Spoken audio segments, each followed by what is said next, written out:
चलो स्टार्ट करें। चलो हमारा चैप्टर चल रहा था कॉस्टशीट। कॉस्टशीट का 4 क्लास हो गया, आज हमारा 5वां क्लास है। आप पहला 4 क्लास में जो पढ़े वो रिवाइज करें, फिर आज का क्लास स्टार्ट करते हैं। आप पहला 4 क्लास में सबसे पहला क्लास हम लोग पढ़े थे कॉस्टशीट का फॉर्मेट, जो हम श्योर है तुम लोग एटलीस्ट 50-60% याद हो गया होगा। कोई ऐसा इसको पूरा याद हो गया और हम यहां पर बुला के पूछे तो आंसर दे देगा? चलो ठीक है, बहुत जल्द, कल नहीं परसों तुम लोग में किसी एक जन को यहां पर बुला के 10 क्वेश्चन पूछना है। याद है ना चिट वाला? तो वो दिन रहेगा परसों जो हमारे चैप्टर खत्म होगा। अभी चलो डन, फटाफट देखते हैं। और सबसे पहले था हमारा कॉस्टशीट का फॉर्मेट का पहला लाइन। सबसे पहले स्टार्ट करेंगे रॉ मटेरियल कंज्यूम का सेकेंड लाइन। तीसरा लाइन डायरेक्ट एक्सपेंस का 2 नाम और है, चार्जेबल एक्सपेंस या ट्रेसेबल एक्सपेंस, तीनों मिला के पहला ओवरहेड, 3 नाम और, works overhead, production overhead, manufacturing overhead. यह आएगा ग्रॉस फैक्ट्री या वर्क्स कॉस्ट। इसके बाद करने वाले हैं 2 एडजस्टमेंट, ऐड करेंगे, लेस करेंगे, क्या मिलने वाला है? नेट फैक्ट्री या वर्क्स कॉस्ट। इसके बाद 5 नया खर्चा, पहला क्वालिटी कंट्रोल, सेकेंड वाला, तीसरा वाला admin overhead of production nature, minus करेंगे, कौन सा पैकिंग कॉस्ट आएगा? जैसे ऐड करेंगे मिलाकर आएगा कॉस्ट ऑफ प्रोडक्शन। इसके बाद करने वाले हैं 2 एडजस्टमेंट, ऐड करेंगे ओपनिंग एफजी, लेस करने वाले हैं क्लोजिंग एफजी, क्या आने वाला है? Cost of goods sold. इसके बाद आएगा एडमिन ओवरहेड मार्केटिंग या जनरल नेचर का, और बाद में सेलिंग एंड डिस्ट्रीब्यूशन ओवरहेड मिलाकर आया कॉस्ट ऑफ सेल, ऐड करेंगे प्रॉफिट, क्या आने वाला है? सेल। और बाई चांस हमारे क्वेश्चन में क्लोजिंग एफजी का वैल्यू दिया रहा है, फैंटास्टिक। पर अगर बाई चांस हमारे क्वेश्चन में क्लोजिंग एफजी का वैल्यू ना दे, घबराना मत, कैलकुलेट करेंगे। अब 2 सिनेरियो हो सकता है ओपनिंग एफजी नहीं है, अगला सिनेरियो हो सकता है ओपनिंग एफजी है। तो 4 मेथड कौन से सिनेरियो में लगेगा? जब ओपनिंग एफजी नहीं है या है, तो ओपनिंग एफजी है तो मेरे को 4 में से एक मेथड लगाना पड़ेगा। पर अगर ओपनिंग स्टॉक एग्जिस्ट नहीं करता तो घबराने का बात ही नहीं है। जितना मेरा कॉस्ट ऑफ प्रोडक्शन लगा डिवाइडेड बाय कितना यूनिट प्रोड्यूस करने के लिए इनटू क्लोजिंग एफजी का यूनिट क्या था। पर वही अगर बाई चांस हमारे क्वेश्चन के अंदर में ओपनिंग एफजी एग्जिस्ट करता है तो एक इक्वेशन बनाएंगे, और वो इक्वेशन क्या था? बिना पेज टर्न के जरा बताना, इक्वेशन क्या था? Opening FG plus production minus closing FG is equal to sale. ये 4 में से 3 नंबर दिया रहेगा, 4th वाला मिल जाएगा। अब इसके बाद क्वांटिटी, अमाउंट और रेट, एक रहेगा ओपनिंग स्टॉक, एक रहेगा प्रोडक्शन, और इसके बाद लगाएंगे फीफो या लीफो या सिंपल एवरेज या वेटेड एवरेज। कुछ याद आ रहे हैं सब? ये था हमारा पहला क्लास। सेकंड क्लास में लोग डिस्कस किए रॉ मटेरियल को और डिटेल में।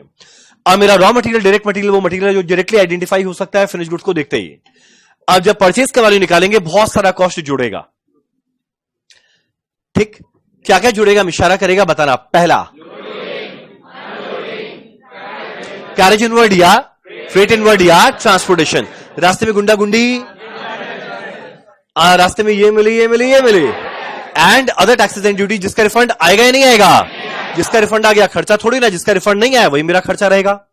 अब अगला आने वाला है डायरेक्ट वेजेस, प्रोडक्शन डिपार्टमेंट में वर्कर का वेजेस, उसको बहुत कुछ मिलने वाला है। पहला बेसिक, अगला इन्फ्लेशन के लिए, घर के लिए, बीमारी के लिए, बुढ़ापे के लिए, एफिशिएंटली काम करने के लिए, छुट्टी में जाने के लिए, लीव ट्रैवल कंसेशन। अब मेरा डायरेक्ट एक्सपेंसेस में बहुत सारे एग्जांपल हुआ करता था। पहला एग्जांपल था रॉयल्टी ऑन प्रोडक्शन, याद है? डोमिनोज के एग्जांपल दिया था। मेरा अगला है high charges of specific equipment. मेरा तीसरा है कॉस्ट ऑफ मोल्ड, बॉटल का एग्जांपल दिया। मेरा अगला है मैप एंड डिजाइन। मेरा अगला है जॉब चार्जेस, जो अभी तक मैंने नहीं समझाया। वाह वाह वाह। और पता है एक और खर्चा आ सकता है, पावर एंड फ्यूल। कुछ याद आ रहा है? अब मेरा ओवरहेड था 3 तरीका का, फैक्ट्री, एडमिन और सेलिंग एंड डिस्ट्रीब्यूशन। हम एक काम करते हैं, 5-6 नाम देगा, बताना कौन से ओवरहेड का पार्ट बनेगा। हैप्पी? चलो पहला depreciation on plant and machinery, depreciation on delivery vehicle, depreciation on office appliances, office and admin overhead. अब नेचर ना बताए, प्रोडक्शन रहेगा, मार्केटिंग रहेगा, जनरल रहेगा? जनरल। मेरा अगला लीगल चार्जेस,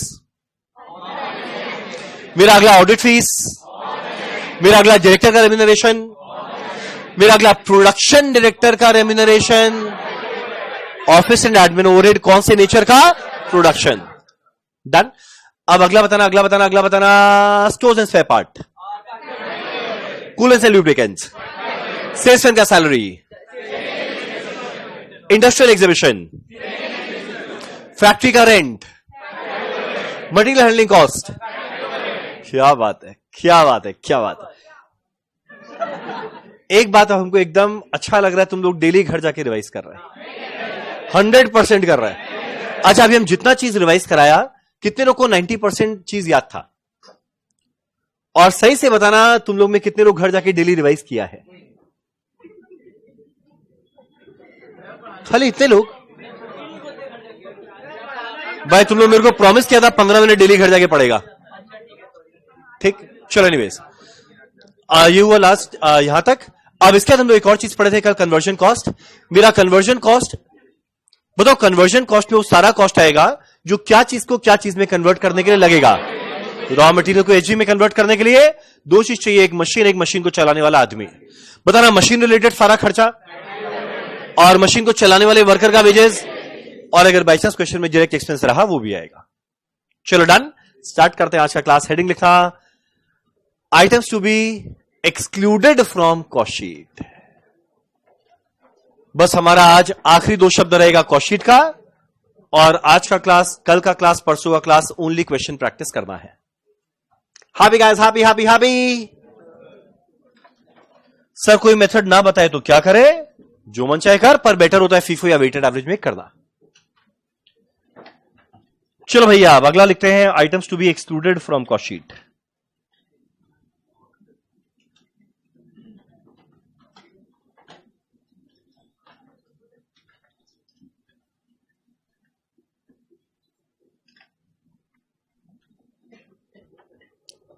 बताओ, नाम से एक चीज इंडिकेट हो रहा है, items to be excluded from cost sheet. यानी जो हम अगला 4-5 आइटम बताएगा, तुम लोग के हिसाब से वो 4-5 आइटम कॉस्ट शीट में आएगा? वर्ड है एक्सक्लूडेड, आएगा या नहीं आएगा? एक्सक्लूड माने क्या होता है? हटाना। यानी ये जो 4-5 आइटम हम बताएगा, ये पूरे कॉस्ट शीट में कहीं नहीं आता। समझा हम क्या बोला? समझा हम क्या बोला? हम बताते हैं वो 4-5 आइटम का नाम क्या क्या है। चलो, मेरा पहला लिखा point number 1, all abnormal losses.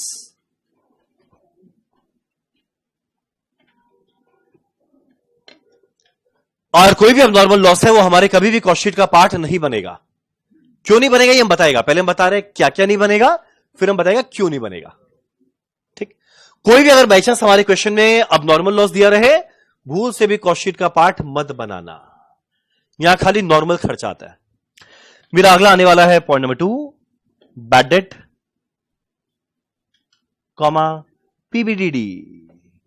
इस इन PBDD, provision for bad and doubtful debt. सुना हुआ है जब छोटा छोटा बेबीज से ऐसा पढ़ा होगा। ठीक, क्या? चलो, मेरा अगला है पॉइंट नंबर 3, इनकम टैक्स। चलो, मेरा अगला है पॉइंट नंबर 3, इनकम टैक्स। मेरा हर एक कंपनी को साल के एंड में जितना प्रॉफिट कमाया उस पर टैक्स देना पड़ता है। अभी जो टैक्स दिया इसका नाम है इनकम टैक्स। सुना भाई? ठीक, अब पता है हमारे कॉस्ट शीट में क्या आता है? सोचो, कॉस्ट शीट में क्या आता है? गुड्स को बनाकर बेचने का खर्चा। हमारे कॉस्ट शीट में क्या आता है? गुड्स को बनाकर बेचने का खर्चा। क्या लगता है इनकम टैक्स गुड्स को बनाने का खर्चा है? गुड्स बन गया, गुड्स बिक गया, लास्ट में जो प्रॉफिट कमाए उस पर टैक्स देना पड़ेगा। तो ये जो टैक्स दे रहे हैं ये गुड्स को बनाने का खर्चा थोड़ी ना था। हमारे कॉस्ट शीट के अंदर में क्या आता है? खाली गुड्स को बनाकर बेचने का खर्चा। और इनकम टैक्स बनाकर बेचने का खर्चा नहीं, लास्ट में जो प्रॉफिट कमाए उस पर टैक्स देने का खर्चा है। तो हमारा ऑब्वियस सा बात है कॉस्ट शीट का पार्ट नहीं बनेगा। और एक आखिरी लाइन लिखना, point number 4, non operating expenses.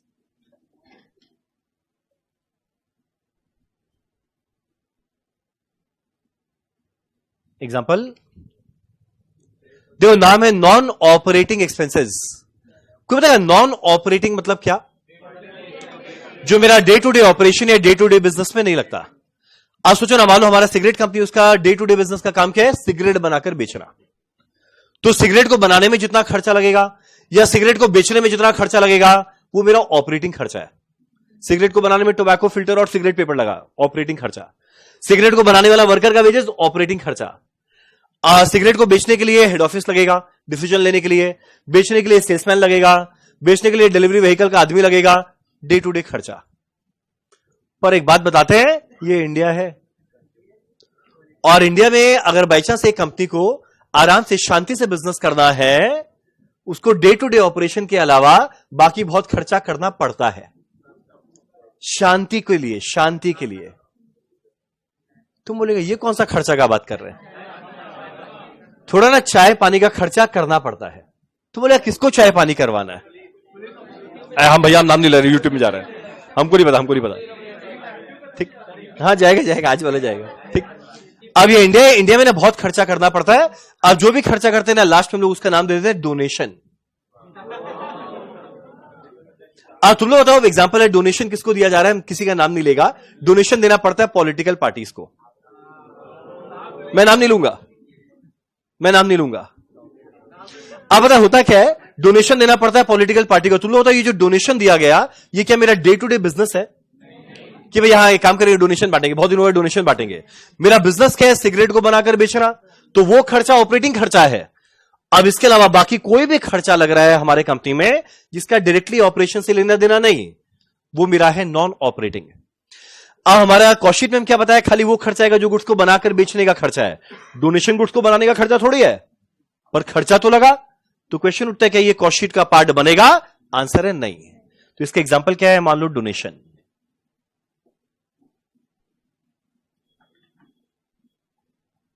जब हम लोग नया नया जगह लिए थे, तो ये जगह लेकर जब पहला क्लास लेने वाले थे, उसके पहले हम लोग को ये सब करना पड़ता है ताकि हम लोग पीसफुली शांति से क्लास ले पाए। और ये खाली वन टाइम नहीं, ये हर साल करना पड़ता है, हर साल। हाँ, अभी आने वाला है ना दुर्गा पूजा, उसके पहले हम लोगों को करना है।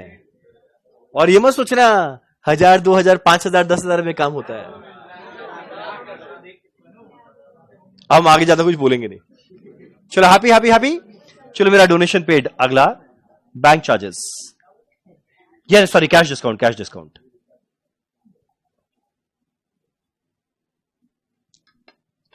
मेरा अगला है कैश डिस्काउंट, ब्रैकेट में फाइनेंशियल नेचर। सर डोनेशन के बाद क्या लिखा है? डोनेशन पेड या खाली डोनेशन लिख दो?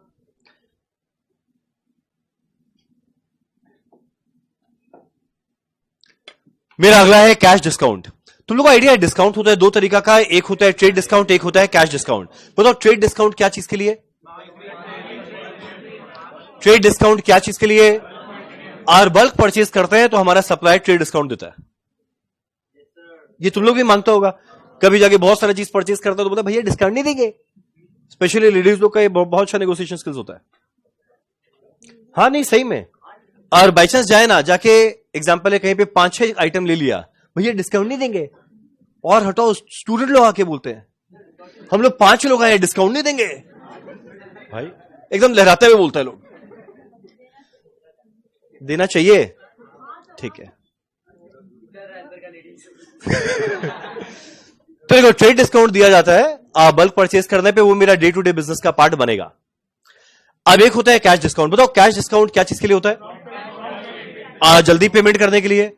अब मान लो कोई कंपनी के पास बहुत रुपया, वो तो जल्दी रुपया दे देगा, और वो जल्दी रुपया देगा तो उसको कैश डिस्काउंट मिलेगा। ये फाइनेंशियल नेचर का है। और वही अगर बाई चांस किसी कंपनी के पास बहुत रुपया नहीं है, वो तुरंत पैसा नहीं दे पाएगा, डिस्काउंट नहीं मिलेगा। यानी कैश डिस्काउंट पाना डे टू डे में सबका काम नहीं है। जिसके पास बहुत रुपया है, बहुत पैसा है, वो जो पैसा देके डिस्काउंट ले पाएगा। पर जिसके पास उतना रुपया नहीं है, वो कैश डिस्काउंट नहीं ले पाएगा। हमारे कॉस्ट शीट में क्या आता है? जो हर एक कंपनी में normal day to day basis पे खर्चा लगेगा। अब एक काम करते हैं, एक एक करके सारे आइटम को जानते हैं। ठीक, एक से अब एक करके सारे आइटम जानते हैं। चलो पहला अबनॉर्मल लॉस। कोई मेरे को बताओ अबनॉर्मल लॉस का एग्जांपल। Loss by fire. अगला लॉस बाय थेफ्ट। और बोलो अर्थक्वेक। और बोलो सुनामी। और बोलो क्या? हाँ डिस्ट्रॉय इन ट्रांजिट। चलो ठीक। और बोलो थेफ्ट हो गया। और बोलो वॉर। चलो ठीक है वॉर। अब एक काम करते तुम लोगों ने बताते हैं कि ये सबको हम लोग एक्सक्लूड क्यों करेंगे। ठीक, ऑब्वियस सा बात है, जब हम कुछ समझाएगा तो अपने फेवरेट कंपनी का एग्जांपल देगा। और 5 दिन में तुम लोगों को मेरा फेवरेट कंपनी का आइडिया तो लग ही गया होगा, आईटीसी। पहले दिन आईटीसी का फूड डिवीजन का एग्जांपल लिया, अगला सिगरेट का लिया, आज बारी आया आईटीसी के होटल का नहीं, सोप डिवीजन का। अरे सोप, लगाता है ना थोपड़ा पे, सोप सोप साबुन साबुन साबुन, शुरू डन। मान लो एग्जांपल है, हम एक एग्जांपल लेके चलता है। मान लो मेरा आईटीसी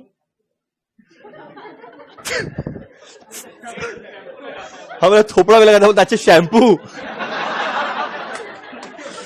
भाई तो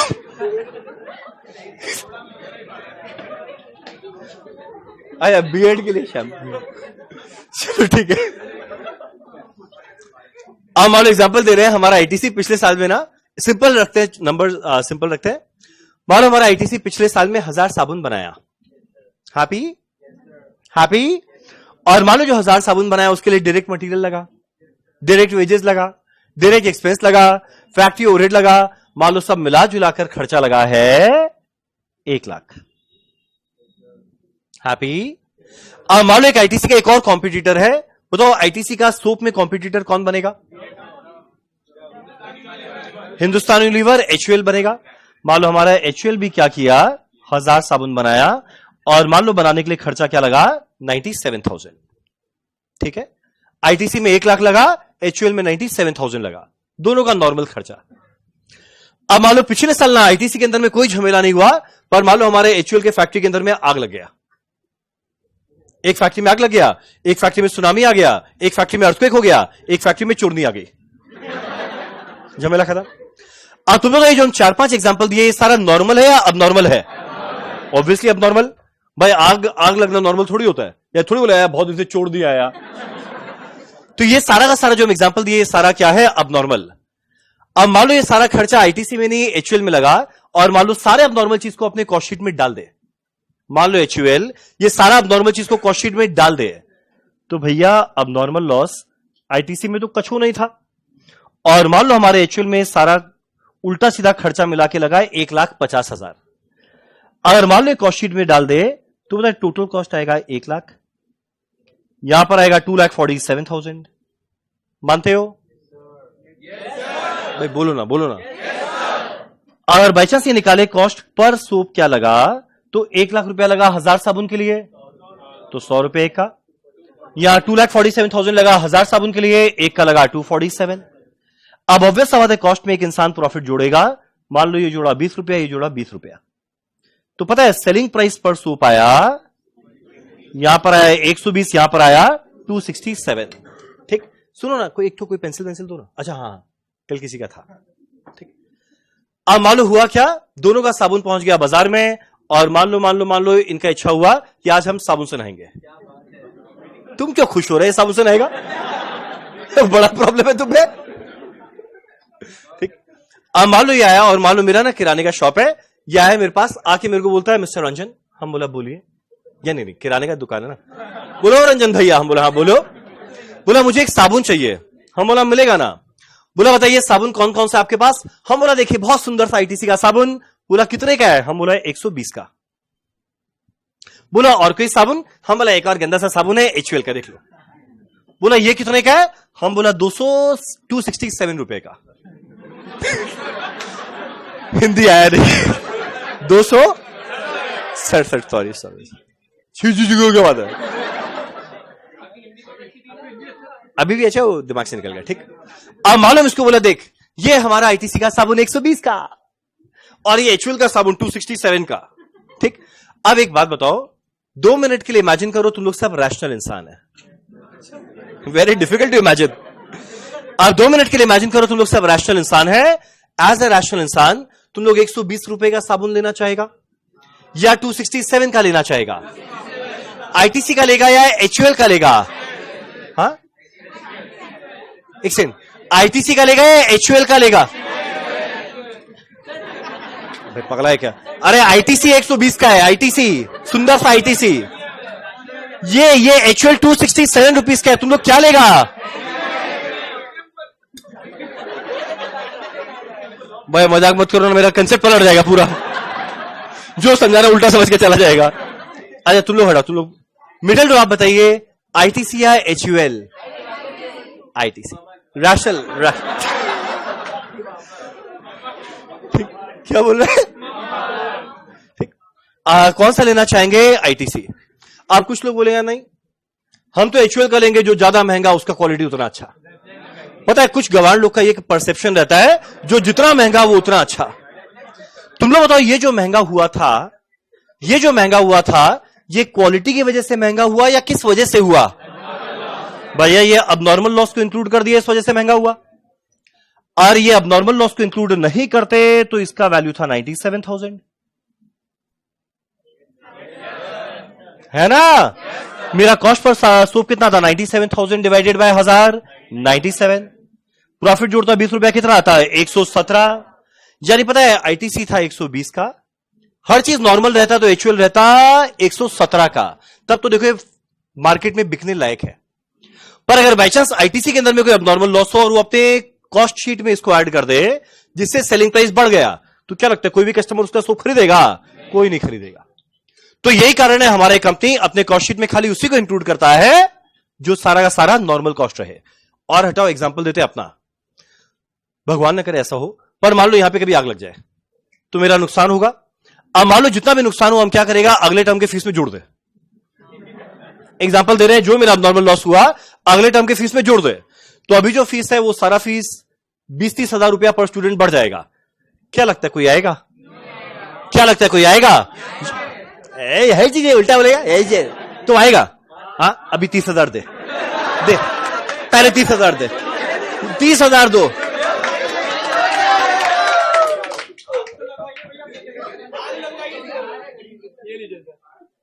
पिन देकर देकर ना ओटीपी मांगते रहेंगे। क्रेडिट लिमिट कितने का है? सब उल्टा आंसर देता है। यानी सोच के देखना, अगर बाई चांस कोई भी इंसान में अबनॉर्मल लॉस हुआ और वो कॉस्ट शीट का पार्ट बना दे तो यह सामने वाला कस्टमर बोलेगा लॉस तेरा हुआ, हम किस बात का रुपया देगा? तो यही कारण है हमारे कॉस्ट शीट में कोई अबनॉर्मल कॉस्ट नहीं, खाली वही चीज इंक्लूड करता है जो हर कंपनी में नॉर्मल लगे। एक रीजन समझ में आया? तुम लोग सब लॉजिक जानने में इंटरेस्ट रहता है ना? पक्का ना? डन। अब मेरा अगला है बैड डेट या पीबीडीडी। कोई जरा बताइए बैड डेट। बैड डेट का मतलब क्या? कोई कस्टमर को गुड्स बेचिए ऑन क्रेडिट और पैसा देने के समय बोला नहीं देंगे, कच्छू नहीं देंगे, तो मेरा बैड डेट हो गया। और पीबीडीडी मतलब मेरे को पहले से पता है कि भैया हाँ कुछ कस्टमर ऐसे हैं जो पैसा नहीं देंगे, कुछ तुम बुरा नहीं मानती ना, तुम्हारा हरकत सारा वैसा था। चलो आज देखो होता क्या है, कुछ कुछ जो कस्टमर लोग हैं मेरे को पहले से पता है भाई इन लोग से पैसा नहीं मिलेगा, तो हम पहले से प्रोविजन बना लेता है पीबीडीडी। अब जो बैड डेट होना या पीबीडीडी होना, बैड डेट होना या पीबीडीडी होना, क्या लगता है हमारे कंपनी के लिए एक बहुत ही अच्छा नॉर्मल फीचर है कि भैया गुड्स बेचते जाए वो मेरे को लूटते जाए, हम गुड्स बेचते जाए मेरे को लूटते जाए। एक कंपनी का खराब कस्टमर सिलेक्शन, वो गंदे गंदे कस्टमर को सिलेक्ट करके बेच दिया, या हमारे कस्टमर का खराब कलेक्शन पॉलिसी की वजह से बैड डेट होता है। आईटीसी के बैलेंस शीट पीएल में देखना 1 रुपए का बैड डेट नहीं है। मेरा पगला है क्या? मेरा आईटीसी 1 रुपए का बैड डेट नहीं। Yes I am a share holder, I am a share holder of ITC, मेरा आईटीसी है। अगला वही जाकर देखना जो एचयूएल पीएनजी उसके अंदर में बैड डेट रहेगा। पीएनजी में थोड़ा बहुत, एचयूएल में जम के बैड डेट रहता है। वो क्या करता है, बस भैया गुड्स को बेच दो बेच दो बेच दो, पैसा मिले ना मिले बेच दो ताकि सेल अच्छा खासा दिखे। अब सोच के देखो 3 तरह का कंपनी, एक बड़ा होशो हवास में ढंग से प्रॉपर सिलेक्शन करके कस्टमर को बेचा, बैड डेट नहीं हुआ। और एक कंपनी बस अंधाधुन बेचते गया बिना रियलाइज किए कि भैया किसको बेच रहा है, बिना इवैल्यूएशन किए, बैड डेट होगा। तो वो कंपनी जो उल्टा सीधा किसी को भी बेच रहा है बैड डेट हो रहा है, तो भैया ये उसका अबनॉर्मल फीचर की वजह से हो रहा है। तो कोई भी अबनॉर्मल चीज आया वो कभी भी कॉस्ट शीट का पार्ट नहीं बनेगा। ये सिंपल सा बात बताओ ना, तुम लोग टर्म एंड स्कीम निकाले, काम करो ऐसे ही पढ़ लो, फ्री में पढ़ लो, एग्जाम्पल चल रहा है, ऐसे ही पढ़ लो। जिस दिन सेशन का लास्ट डे है उस दिन मेरे को पैसा देना। मालूम ऐसा स्कीम निकालता, स्टूडेंट बढ़ जाते। अब लास्ट डे जब पैसा देने का बारी आता, क्या लगता है पूरा क्लास आता? नहीं आता। हमको पता है कलयुग है, नहीं आता। अब मान लो एग्जाम्पल दे रहे हैं 5-10% लोग नहीं आते। 5-10 आते सही में नहीं। मान लो एग्जाम्पल दे रहे हैं 10% लोग नहीं आते, मेरा बैड डेट हो गया। अब हम क्या किया, ये जो मेरा 10% का फीस नहीं आया बैड डेट, मालूम अगले टर्म के कॉस्ट शीट में जोड़ दे और अगले टर्म वालों से पैसा ले, वो लोग क्या देगा? पिछले टर्म वाला रुपया नहीं दिया, उसका पैसा हम किसी और से वसूल रहे हैं, वो क्यों देगा भैया? तो यही कारण है हमारा कॉस्ट शीट का पार्ट नहीं बनेगा। तुम लोग समझ में आ रहे रीजन क्या है? अगला इनकम टैक्स का मैंने बताया, हमारे कॉस्ट शीट में खाली गुड्स को बनाकर बेचने का खर्चा है। इनकम टैक्स गुड्स को बनाकर बेचने का नहीं, प्रॉफिट आ गया उस पर टैक्स का खर्चा। सिमिलरली जो मेरा डोनेशन है, गुड्स को बनाने में इसका कोई योगदान नहीं। कैश डिस्काउंट है, गुड्स को बनाने में योगदान नहीं है, गुड्स बन गया, बिक गया, जल्दी पैसा पाने का खर्चा है। तो इसी वजह से ये सारा चीज कॉस्ट शीट का पार्ट नहीं बनेगा। डन? सबका चेहरा ऊपर, मेरे को बताना 4 आइटम कॉस्ट शीट का पार्ट नहीं बनेगा। मेरा पहला all abnormal losses, second bad debt या पीबीडी, अगला इनकम टैक्स, कोई भी नॉन ऑपरेटिंग खर्चा। नॉन ऑपरेटिंग में कुछ भी आ सकता है, यानी जो गुड्स को बनाने का खर्चा ना लगे, कॉस्ट शीट का पार्ट नहीं बनेगा। चलो डन। अब बारी आता है एक इंसेंटिव का। ठीक है, चलो। नहीं नहीं, ऊपर क्यों रहेगा? चलो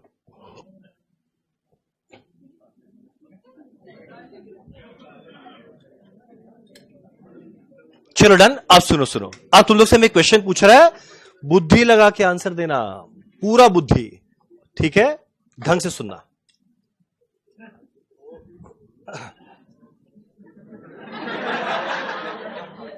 चलो, हमारा एक आइटम हुआ करता था सेल ऑफ स्क्रैप, याद आ रहा है? तुम लोग जरा बताना, हमारा सेल ऑफ स्क्रैप जब कॉस्ट शीट बनाते थे, याद है सेल ऑफ स्क्रैप कहां पे माइनस होता था? बताओ कहां माइनस होता था? नेट फैक्ट्री वर्क्स कॉस्ट आ गया, quality control, research and development, admin overhead, फिर माइनस सेल ऑफ स्क्रैप। कुछ याद था? याद था? ठीक। अब अगला लाइन सुनो। अगर बाई चांस हमारे क्वेश्चन में लिखा रहे sale of scrap during manufacturing, sale of scrap हो रहा है ड्यूरिंग मैन्युफैक्चरिंग, क्या लगता है ये कहां जाएगा? मतलब ये माइनस कहां से करेंगे? क्वेश्चन क्या है? सेल ऑफ स्क्रैप, मतलब ज्यादा सोचो मत, अभी तक नॉर्मल चल रहा है क्वेश्चन। आइदर बोले सेल ऑफ स्क्रैप, वो भी उधर लेस हुआ, और हम बोले sale of scrap during manufacturing, यानी मैन्युफैक्चर करने के दौरान कुछ कचरा जनरेट हुआ जिसको बेच के पैसा मिला। बताओ ये भी कहां जाएगा? ये भी कहां जाएगा? उधर ही जाएगा जहां पे सेल ऑफ स्क्रैप जा रहा था। समझा मैंने क्या बोला? वो सेल ऑफ स्क्रैप यही वाला तो था, मैन्युफैक्चर करने के दौरान कचरा जनरेट हुआ, कचरा को बेच दिया कचरे वाले को बेच के पैसा मिला, माइनस कर दिया। ठीक ठीक। तो सेल ऑफ स्क्रैप बोलो या sale of scrap during manufacturing, एक ही बात। अब आता है क्वेश्चन, ढंग से जवाब देना। और बाई चांस हमारे क्वेश्चन में वर्ड यूज करे sale of scrap of raw material, और वर्ड यूज करे sale of scrap of raw material, sale of scrap of raw material, sale of scrap of raw material, sale of scrap of raw material, क्या लगता है ये अभी भी उधर ही जाएगा? आंसर मत देना, हाथ उठाना खाली। क्या लगता है? अरे बाप रे, इतना हाथ उठा लिया। क्या लगता है ये, क्या लगता है ये भी उधर ही जाएगा या कहीं और जाएगा? उधर जाएगा या कहीं और जाएगा?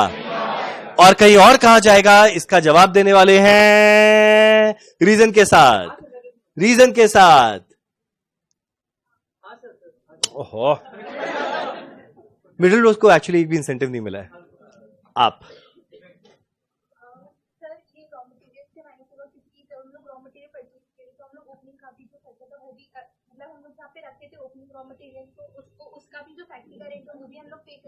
हाँ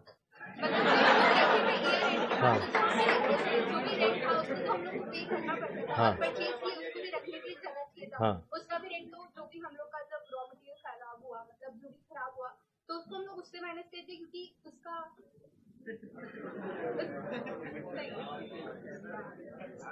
तुम बंगाल बोर्ड है? हाँ? कौन से बोर्ड से हो? हाँ ऐसे हो। नहीं, बंगाल बोर्ड वालों का हैबिट होता है घुमा देना। बट चलो ठीक है, इन्होंने एटलीस्ट राइट आंसर तो दिया, राइट आंसर दिया। आप डिजर्व करते हैं 500। आपका नाम क्या है? क्या क्या? पैर छूना? नहीं नहीं, आप लोग लक्ष्मी है, आप लोग से पैर नहीं छुआते, कोई भी लड़की से पैर नहीं छुआते। ये लोग जो है ना, ये लोग रावण टाइप का लोग छुआ लेते हैं। ये याद दिलाना जरूरी था। चलो, आपका नाम क्या है? पायल। चलो ठीक है। देखो, इन्होंने एकदम राइट आंसर दिया। वर्ड क्या है? सेल और स्क्रैप ऑफ रॉ मटेरियल। यानी मान लो जैसे ही रॉ मटेरियल स्टोर डिपार्टमेंट में पहुंचा, प्रोडक्शन डिपार्टमेंट तक गया ही नहीं। जैसे ही हमारा रॉ मटेरियल स्टोर डिपार्टमेंट में पहुंचा, पहुंचने के बाद होता है ना, अच्छे से रख रहे थे या अच्छे से निकाल रहे थे, इसी दौरान मान लो हमारा जो रॉ मटेरियल है इसके अंदर में कोई डैमेज हो गया, इसी दौरान मेरा रॉ मटेरियल बेकार हो गया, बर्बाद हो गया, वेस्ट हो गया, तो यह ऐसे रॉ मटेरियल को भी बेचेंगे। तो ऐसे रॉ मटेरियल को जब बेचेंगे, वो तो बेचारा प्रोडक्शन डिपार्टमेंट तक पहुंचा ही नहीं था, रॉ मटेरियल खरीदे, संग संग में लॉस हो गया। तो रॉ मटेरियल खरीदते संग में जो लॉस हो गया, वो माइनस भी पता है कहां से करेंगे? जब रॉ मटेरियल कंज्यूम निकालेंगे। जिन्हें पता है उस समय क्या लिखेंगे? ओपनिंग रॉ मटेरियल, ऐड करेंगे परचेज, माइनस करेंगे क्लोजिंग रॉ मटेरियल, संग संग में माइनस कर देंगे सेल और स्क्रैप ऑफ रॉ मटेरियल। यानी जो सेल और स्क्रैप ड्यूरिंग मैन्युफैक्चरिंग होता है वो बाद वाला है। तो एग्जाम में ना चौक खोल के देखना, दो सेल और स्क्रैप देगा, एक सेल और स्क्रैप ड्यूरिंग मैन्युफैक्चरिंग, वो नीचे वाला है, और एक बोलेगा सेल और स्क्रैप ऑफ रॉ मटेरियल, तो रॉ मटेरियल के फॉर्म में लॉस हो गया, जैसी है संग में लॉस, माइनस भी ऊपर में ही कर देंगे। डन? डन? एक और इंसेंटिव आज तो एकदम ठीक। अब आता है मेरा सेकंड बात, ये बस मेरा आज का लास्ट लाइन है, फिर फटाफट करेंगे 3 क्वेश्चन, मात्र 3। चलो 3 भी नहीं, 2 ही करेंगे, 2 क्वेश्चन करेंगे, एक होमवर्क देंगे, ठीक। अब सुनो, अब आता है मेरा आज का अगला लाइन, लास्ट लाइन, पूरे कॉस्ट शीट का लास्ट लाइन। पता हमारे कॉस्ट शीट के अंदर में ना अभी हाल फिलहाल में पिछले साल एक अमेंडमेंट आया था। तो बोला कॉस्ट में कौन सा अमेंडमेंट आता है? कॉस्ट में कोई अमेंडमेंट नहीं आता, बस एक वो लोग लेकर आ गया। पता है एक खर्चा होता है, तुम लोग बताना है कॉस्ट शीट का पार्ट बनना चाहिए या नहीं, ठीक। ये 4 चीज को देखते हुए, इंटरेस्ट ऑन लोन, हमारा इंटरेस्ट ऑन लोन क्या लगता है ये मेरा कॉस्ट शीट का पार्ट बनना चाहिए या नहीं बनना चाहिए? क्यों नहीं बनना चाहिए? ये नॉन ऑपरेटिंग नेचर का क्यों है? आप पता है जो लोन लेना, याद करना, कैश फ्लो स्टेटमेंट 11-12 में पढ़ा होगा, याद है? लोन लेना, लोन का रिपेमेंट करना, इंटरेस्ट का देना, क्या लगता है ये ऑपरेटिंग एक्टिविटी है, इन्वेस्टिंग है या फाइनेंसिंग है? तो भैया यहां पे तो खाली ऑपरेटिंग खर्चा आता है, यानी आइडियलिस्टिकली इंटरेस्ट ऑन लोन नहीं आना चाहिए, और नहीं आता था और आना भी नहीं चाहिए लॉजिकली। पर अभी 1 साल पहले ये एक अमेंडमेंट आया गया कि अब से हमारा कॉस्ट शीट के अंदर में इंटरेस्ट ऑन लोन आएगा। क्वेश्चन उठता है क्यों आएगा? क्योंकि आज के दिन भारत में मैक्सिमम जो बिजनेस स्टार्ट होता है ना, वो सारा लोन लेकर होता है। सोचो हम लोग कॉस्ट शीट में वही खर्चा डालते हैं जो सब कंपनी में लगे। एक जमाने में हर कंपनी में लोन नहीं लगता था, पर भैया आज के दिन जो भी एक नया कंपनी स्टार्ट करता है, 99% कंपनी के अंदर में बिजनेस स्टार्ट होता है लोन लेके। पता है ऐसे लोन को बोलते हैं वर्किंग कैपिटल लोन। और हटाओ, तुम लोग वो नहीं देखता, आता है ना टीवी में शार्क टैंक, पहुंच जाता है ना रुपया लेने के लिए कि इक्विटी इतना देंगे, लोन इतना देंगे, वो देंगे। तो भैया आज के दिन लोन लेके बिजनेस करना इज वेरी नॉर्मल, और अगर लोन लेकर बिजनेस करना इज वेरी नॉर्मल, तो इंटरेस्ट ऑन लोन भी बड़ा नॉर्मल हो गया। और अगर इंटरेस्ट ऑन लोन नॉर्मल हो गया तो डेफिनेटली हर कंपनी में खर्चा लगा, और अगर हर कंपनी में लगा, ये हमारे कॉस्ट शीट का पार्ट बनेगा। तुम बोलेगा ये कहां जाएगा? तुम लोग बताएगा, तुम लोग बोलेगा ये कहां जाएगा? बोले ये कहां जाएगा? बोले ये कहां जाएगा? देखो, एडमिन ओवरहेड जनरल नेचर आ गया, सेलिंग एंड डिस्ट्रीब्यूशन ओवरहेड आ गया, इसके बाद कॉस्ट ऑफ सेल के जस्ट पहले एक अलग लाइन बन के आएगा, इंटरेस्ट एंड फाइनेंसिंग चार्जेस। यानी जैसे नॉर्मल कॉस्ट शीट बनता था बना, कॉस्ट ऑफ सेल के जस्ट ऊपर एक सेपरेट लाइन आइटम बनाकर लिखेंगे interest and finance charges. Done? ये बात को मैं लिखवा दूं नोटबुक में? चलो फटाफट लिखते हैं नीचे में, सेल्फ नोट। वैसे मेरा क्वेश्चन क्या था? हम इंसेंटिव देने वाला था ना।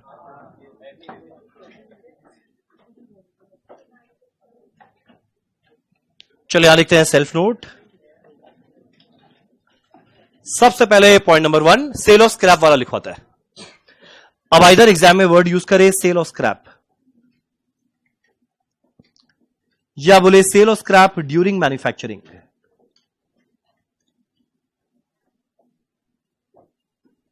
Cell of scrap during manufacturing, दोनों एक ही बात हुआ।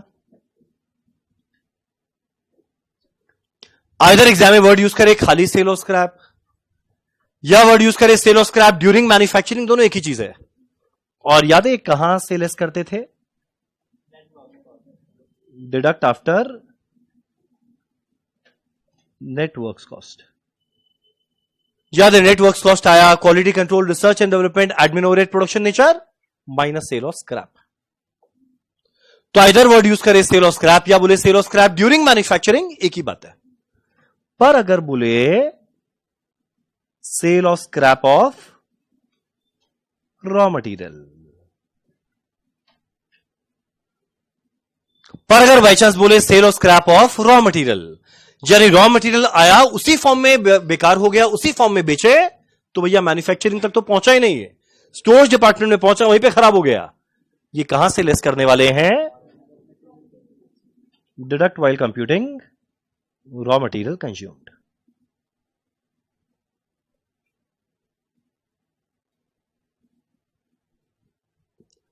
बोलिए क्लियर है? अरे बोलो ना। तू तो बोलता नहीं ना, हम एकदम वो हो जाता है। ये बेचारा क्यूटी अकेला बोलते रहता है। ऐसा है हमारा क्यूटी, हमारा नहीं है, तुम लोग सबका क्यूटी। अच्छा सुनो, सार्वजनिक क्यूटी है ये। चलो अगला लिखते हैं पॉइंट नंबर 2। तुम एक का ही है, किसका? ओके चलो अगला लिखते हैं पॉइंट नंबर 2। तुम लोग का जनरेशन में सब सल्टा हुआ है ना ऑलमोस्ट, मतलब किसी ना किसी के संग सब लगा हुआ ही रहता है। और कितना जल्दी मूव ऑन कर जाता है लाइफ में, प्रोविजन बना के चलता है। Provision for bad and doubtful girlfriend.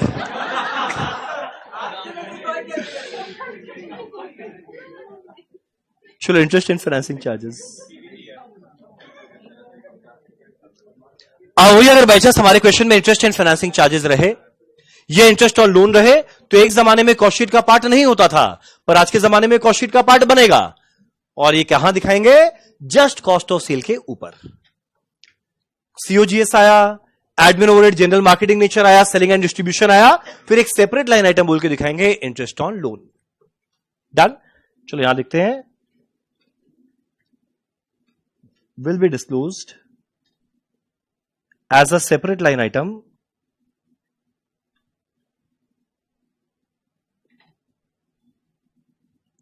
just above cost of sales। यानी हमारे कॉस्ट ऑफ सेल के जस्ट ऊपर में एक सेपरेट लाइन आइटम बनकर आएगा इंटरेस्ट ऑन लोन। और बाई चांस क्वेश्चन में दिया रहा, इग्नोर मत करना। आज से 1 साल पहले हम लोग बोलते थे इग्नोर करो, अब बोलते ले लो। Done done done. स्टार्ट करते हैं हमारा आज का पहला क्वेश्चन।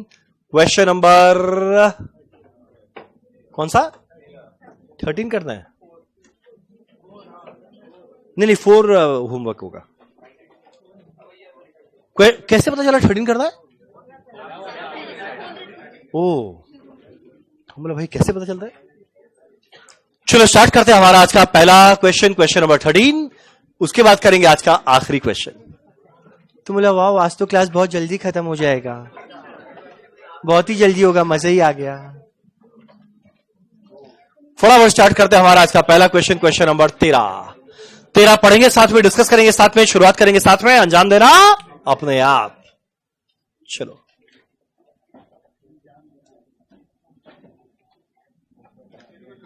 चलो भैया अब आराम से पढ़ते हैं। तुम लोग फटाफट बताना कौन सा आइटम कहां पर जाएगा। क्या लिखा है? एक से अरे भाई पगला है क्या?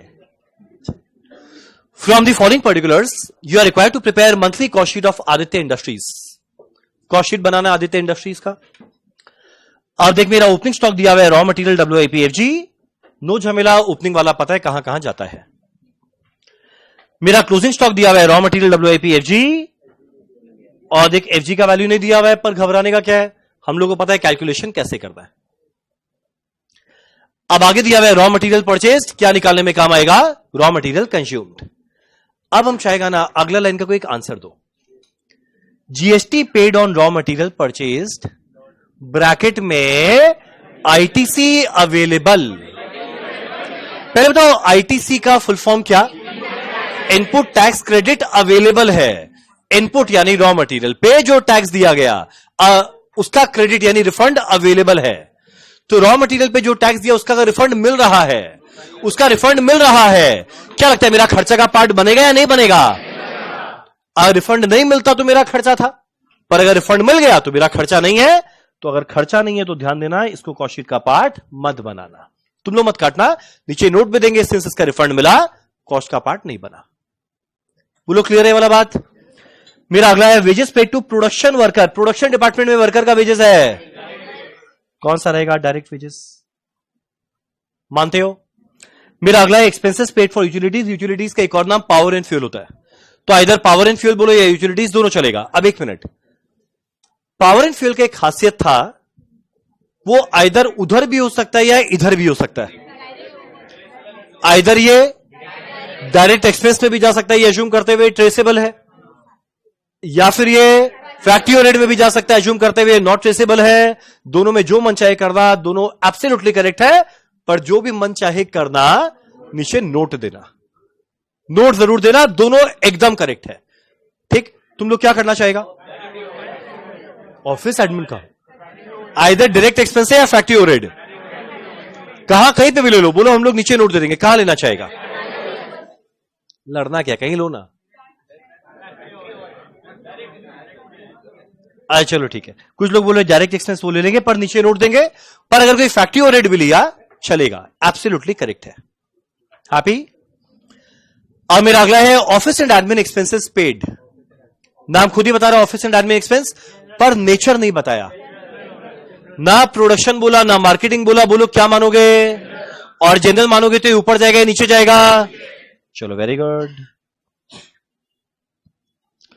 मेरा अगला है travelling allowance paid to office का स्टाफ। ऑफिस का स्टाफ तो रहेगा ऑफिस एंड एडमिन। अब यहां पे कहीं नहीं लिखा ये प्रोडक्शन रिलेटेड काम किया या मार्केटिंग रिलेटेड काम किया, और अगर दोनों ना बोले तो ये कौन सा रिलेटेड रहेगा? जनरल। कहां जाएगा? नीचे। मेरा अगला है सेलिंग एक्सपेंसेस। कहां जाएगा? Selling expenses. हाँ तो बोलो। अरे वाह, अगला दो लाइन अच्छा है, देखते इसका जवाब कौन देगा। मशीन आर वर्क 21,600, मशीन चला 21,600 घंटा, एंड मशीन आर रेट दिया हुआ है 8 रुपया पर आवर।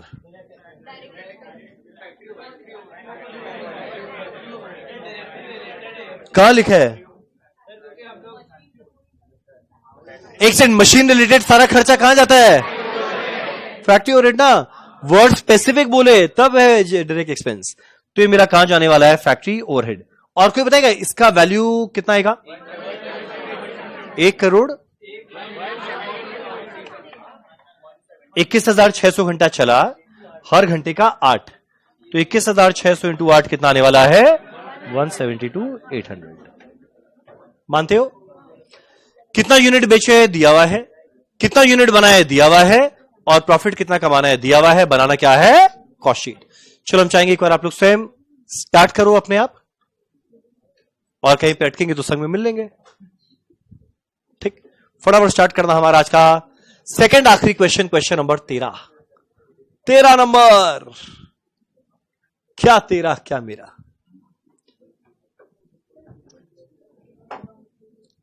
आज इस क्लास में किसी का पहला क्लास है? पहला? तुम्हारा पहला क्लास है आज? पहला तो तुम लोग क्या समझ रहे हैं? मैंने कॉस्ट शीट तो आता नहीं है। ओ, घबराओ मत, हमारा फ्राइडे से नया चैप्टर स्टार्ट हो जाएगा। वही हमको लगा कि आपका नहीं किया हुआ है क्लास। नहीं जेन्युइनली, कि हम जितना क्वेश्चन पूछा ना बाकी लोग आंसर दे रहे थे, पर ये मुस्कुरा रही थी, तो हम समझ गया कि इनका क्लास नहीं किया हुआ है। सर मेरा भी पहला क्लास है। क्या बात है। अक्षता सौम्यदीप वंशिका ने कहा सर क्वेश्चन डन।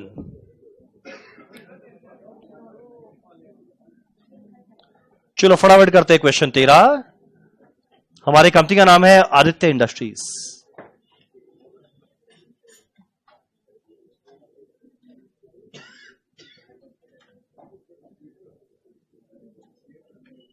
चलो cost sheet of product dot dot dot dot, period दिया हुआ है क्या?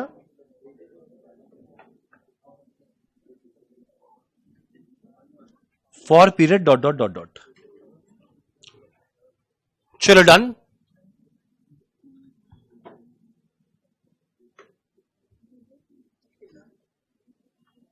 क्या बात है, राहुल ने कहा डन, प्रतीक ने कहा डन।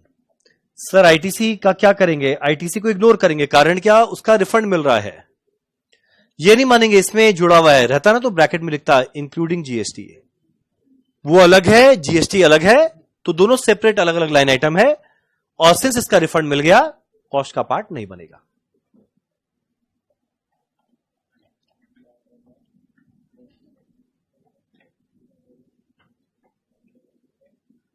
चलो यहां लिखते हैं पर्टिकुलर्स डिटेल्स अमाउंट रुपीज।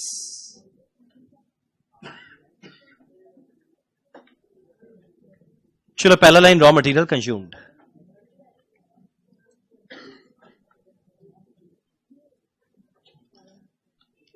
चलिए आएगा opening stock of raw material. चलो ऐड करेंगे परचेज, माइनस करने वाले हैं closing stock of raw material. अब देखा हमारे क्वेश्चन में ओपनिंग स्टॉक, परचेज और क्लोजिंग स्टॉक तीनों का वैल्यू दिया हुआ है, तीनों वैल्यू डिटेल कॉलम में लिखा, टोटल करके बाहर।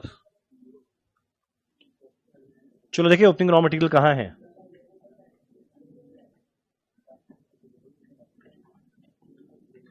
ये रहा 12 लाख।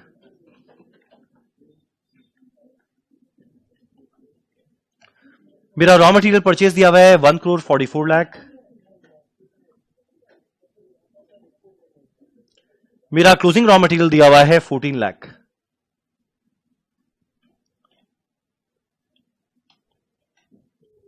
वो अगर बाई चांस क्वेश्चन में लिखा था आईटीसी नॉट अवेलेबल, तो परचेज के अंदर में ऐड कर देते। कुछ नहीं लिखा तो जो तुम्हारा मन से एज्यूम करो, पर जनरली आईटीसी मिलता है। बिजनेस में इनपुट टैक्स क्रेडिट मिल जाता है, जीएसटी का रिफंड मिलता है। सुनो ना एक बार कोई रॉ मटेरियल कंज्यूम बताओ ना।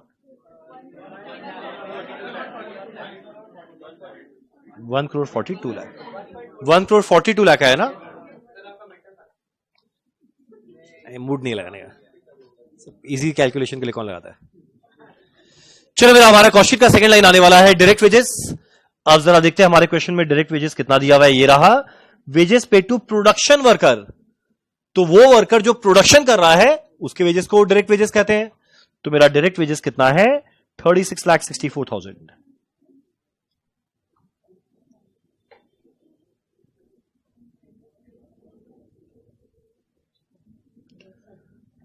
चलो मेरा अगला आने वाला है डायरेक्ट एक्सपेंस। हम लोग ने यहां पे पावर एंड फिर जो यूटिलिटीज था उसको डायरेक्ट एक्सपेंस की तरह ट्रीट किया। नीचे में नोट दे देंगे। कहां गया? 145,600।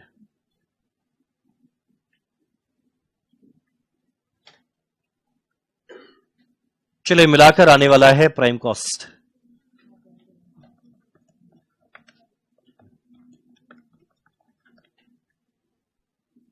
ये आएगा 18009600। सुनो ना, कोई एक जन क्रॉस चेक करो ना, एक क्रॉस चेक करते रहना। चलो प्राइम कॉस्ट के बाद मुझे ऐड करना है मेरा पहला ओवरहेड, जिसका नाम क्या है? Factory overhead.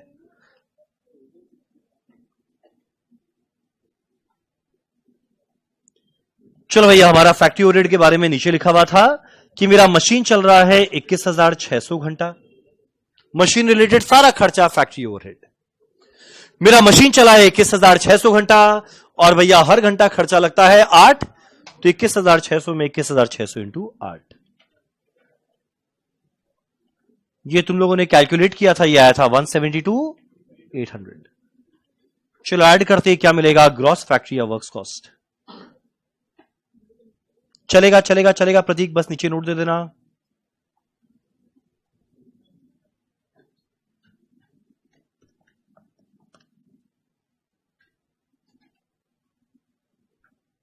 क्या मैंने यहां तक सही लिखा?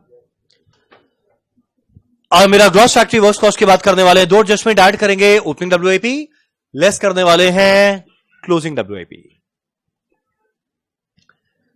Opening WIP 18 lakh, closing WIP 16,04,000।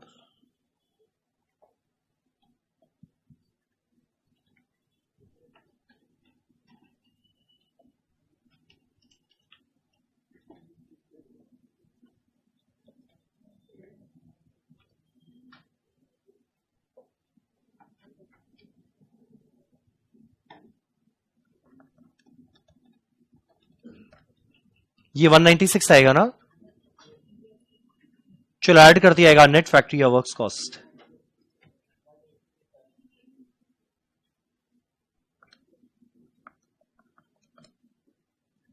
$1837,8400।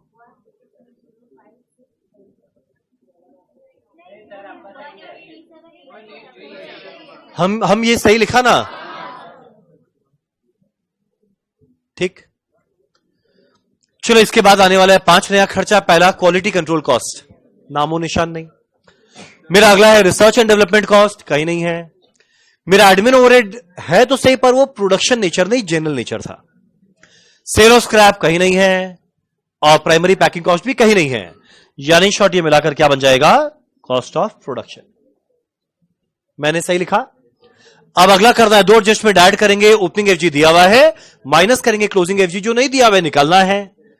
Presence इस क्वेश्चन में ओपनिंग स्टॉक भी है, तो मेरे को 4 में से एक मेथड लगाना पड़ेगा। तुम लोग क्या लगाना चाहेगा, कुछ भी लगाओ ना, क्या लगाने का मन है, जो पहले है वो पहले जाएगा, फीफो लगा लेते हैं। ठीक है, घबराओ मत संदीप, नेक्स्ट जो क्वेश्चन आएगा उसमें वेटेड एवरेज करेंगे। चलो ठीक।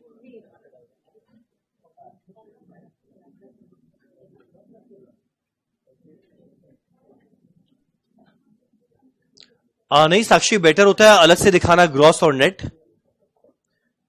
चलो इसके बाद ऐड करना है ओपनिंग एफजी, लेस करना है क्लोजिंग एफजी।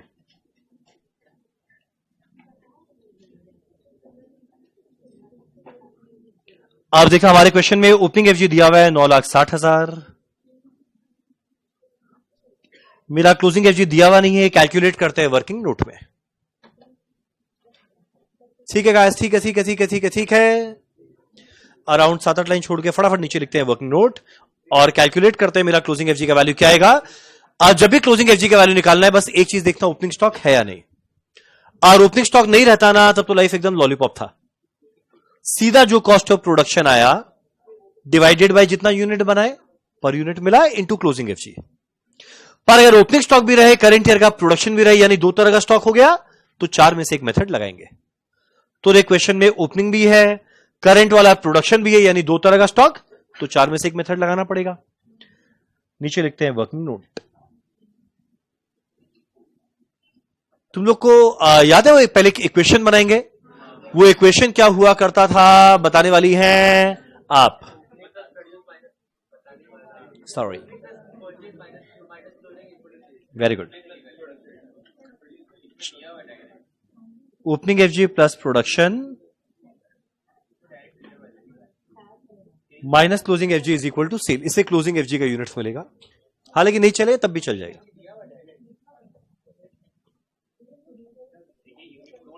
हाँ हाँ, वही बोला, क्लोजिंग एफजी का यूनिट्स मिल जाएगा इससे। अरे ठीक है, कर लेते हैं ना। चलो डन। अब देख, मेरा ओपनिंग एफजी का यूनिट दिया हुआ है 10,000। तुम सही बोला, इसको अवॉइड कर सकते हैं, पर ठीक है, एक सिस्टम फॉलो, क्योंकि एग्जाम में इतना ध्यान नहीं रहेगा कहां क्या करना है क्या नहीं। आज जो हमारे इस क्वेश्चन के अंदर में प्रोडक्शन भी दिया हुआ है, कितना यूनिट दिया हुआ है प्रोडक्शन, जरा देखना। Unit produced 194।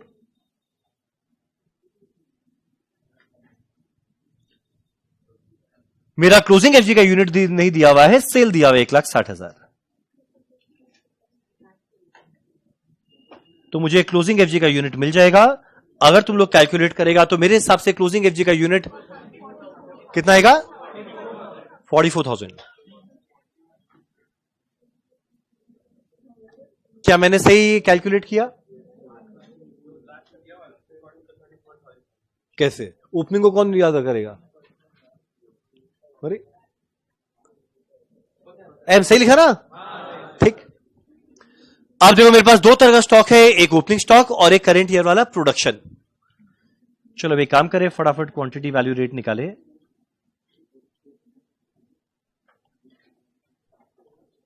Sir next question बताइए जल्दी, बस बस मेरा भी होने वाला है, 2 मिनट रुक जाओ।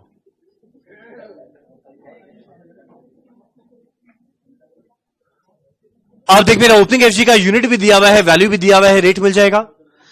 कहां दिया हुआ है ओपनिंग एफजी का यूनिट? 10,000। वैल्यू कितना है? 9,60,000।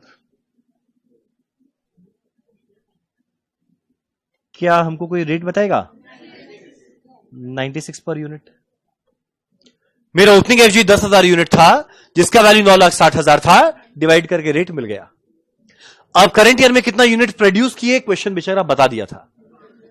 कितना यूनिट प्रोड्यूस किए देखो तो दिया हुआ था 194। ठीक।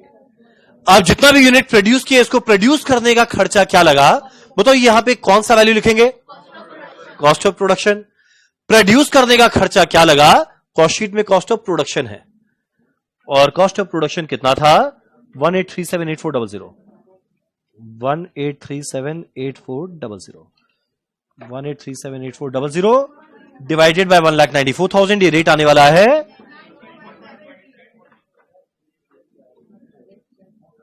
94.7340 पर यूनिट। बताओ ये मैंने सही लिखा?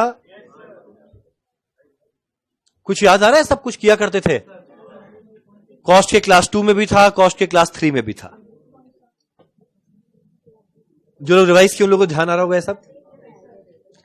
अब दो तरह का स्टॉक है, मुझे लगाना है फीफो। अब एक मिनट, मुझे लगाना है फीफो, मुझे लगाना है फीफो। एक मिनट, फीफो का मतलब जो पहले आया वो पहले जाएगा।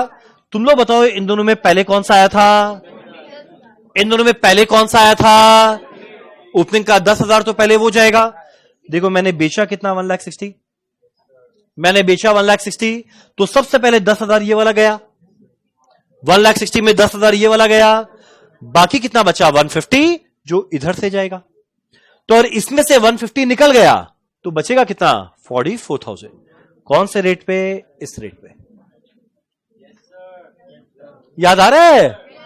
चलो एक काम करो ना, एक और फटाफट क्लोजिंग स्टॉक का वैल्यू बता दो ना। चलो as per FIFO closing stock आएगा 44,000 यूनिट्स। रेट कितना है? 94.734। अगर तुम लोग कैलकुलेट करेगा तो ये वैल्यू आने वाला है 4168,296। क्या मैंने से लिखा? ये वैल्यू पुट करो, बस गिना चुना 2-3 लाइन आइटम बचा है, कंप्लीट कर दो। फिर करते हैं आज का आखिरी क्वेश्चन। एक मिनट बताते हैं। तुम लोग क्लोजिंग एफजी का वैल्यू समझ गया ना?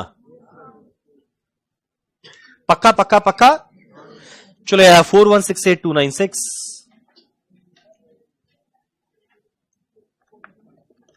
जाएगा -3208,296, माइनस करते आएगा सीओजीएस, ये रहा कॉस्ट ऑफ प्रोडक्शन, इसमें से माइनस कर दे 1517,0104।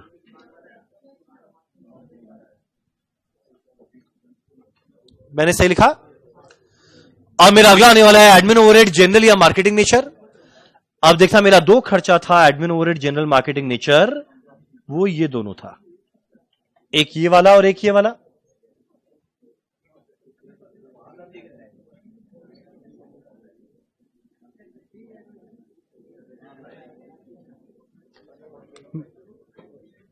क्या होगा?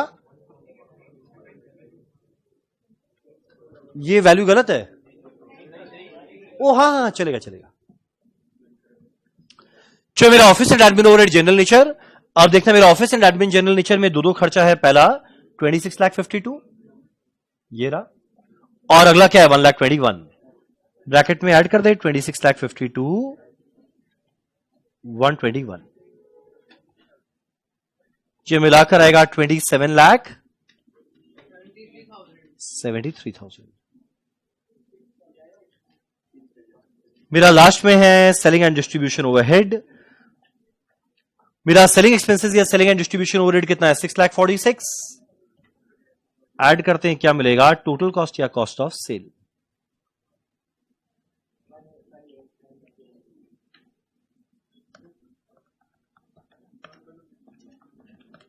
चले आएगा 18,589,104।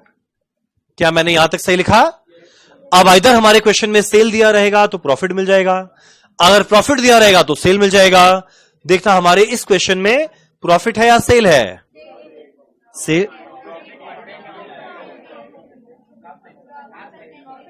अच्छा, प्रॉफिट दिया हुआ है, चलो ऐड करते हैं प्रॉफिट। क्या मिलेगा? सेल। ठीक है, ठीक है, ठीक है, ठीक है, ठीक है। अब जब हमारे क्वेश्चन में प्रॉफिट परसेंटेज दिया हुआ है, कितना परसेंटेज दिया हुआ है? अरे रुको, तुम लोग एक चीज ध्यान दिया था, प्रॉफिट दिया है 15% ऑन सेल। देखा था ये? अगर 15% ऑन कॉस्ट रहता ना तो जितना कॉस्ट आया सीधा 15% निकाल लेते, लाइफ में नो लफड़ा। पर हमारे ये वाले क्वेश्चन में प्रॉफिट दिया हुआ है 15% ऑन कॉस्ट, नहीं 15% ऑन सेल। बोलो कैसे करें? हम बताते हैं। हाँ, एक तो ऑप्शन एक्स लेने का, हर जगह एक्स को याद नहीं करेंगे, ठीक। यहां दिया हुआ है 15% ऑन सेल, 15% ऑन सेल। तो एक काम करते हैं, अगर सेल को माने 100 रुपया, अगर सेल को माने 100 रुपया तो प्रॉफिट आएगा 15% ऑफ 100 रुपया, यानी 15। मानते हो? सेल आया 100, प्रॉफिट है 15, तो पता है कॉस्ट कितना रहा होगा? 100 माइनस 15 है 85। मानते हो? यानी पता है ये वैल्यू 85 के बराबर है। अगर ये वैल्यू 85 के बराबर है तो 15 के बराबर क्या आएगा? मिल नहीं जाएगा। पता है कैसे मिलेगा? 18,589,104। बोले किसके बराबर है? 85। मुझे निकालना है प्रॉफिट का वैल्यू, तो इंटू किससे कर देंगे? 15। और कोई चाहे तो सीधा सेल निकाल ले इंटू 100 करके। तुम लोग समझा मैं क्या किया? तुम लोग ऐसा पढ़ा हुआ था ना स्टिल। चलो ये वैल्यू आएगा 32,80,430। तो मेरा सेल आने वाला है 21,869,534। चलो done done done done done, चलो डन, चलो done.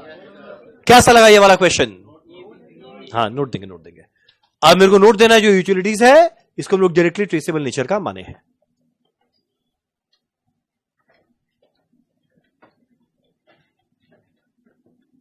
We have assumed utilities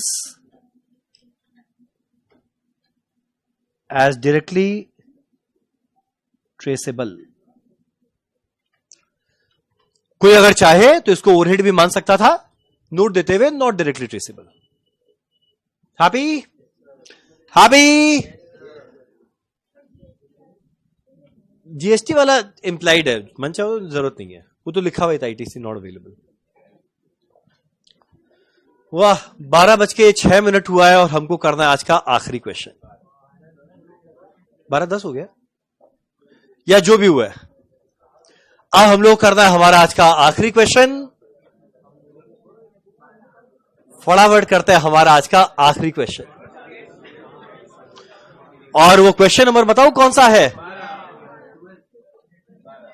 क्या कोइंसिडेंस है, आज 12 तारीख को 12:12 पे पेज नंबर 2.12 का क्वेश्चन नंबर 12 करेंगे। चलो डन। अब भैया क्वेश्चन 12 क्वेश्चन नहीं है, पूरा चैप्टर का समरी है। अब सुनो, बोलते ना एक चैप्टर का कोई मास्टर क्वेश्चन होता है, क्वेश्चन 12 जैसा क्वेश्चन एग्जाम में नहीं आ सकता। सोचो, एक मिनट, शांति शांति शांति। सोचो एक क्वेश्चन चले जा रहे 30 लाइन आइटम है और बहुत सारे लाइन आइटम में 2-2, 3-3 पॉइंट्स है। मोटा मोटी अराउंड 40-45 लाइन का क्वेश्चन है। जहां तक है एग्जाम के अंदर में, अरे भाई, जहां तक एग्जाम के अंदर में क्वेश्चन नहीं आएगा, बट स्टिल अगर मान लो एग्जाम में ऐसा क्वेश्चन आ जाए तो इमेजिन करो एग्जाम में क्वेश्चन में पेपर में फॉन्ट साइज बड़ा होता है, 2 लाइन के बीच में गैप थोड़ा ज्यादा रहता है।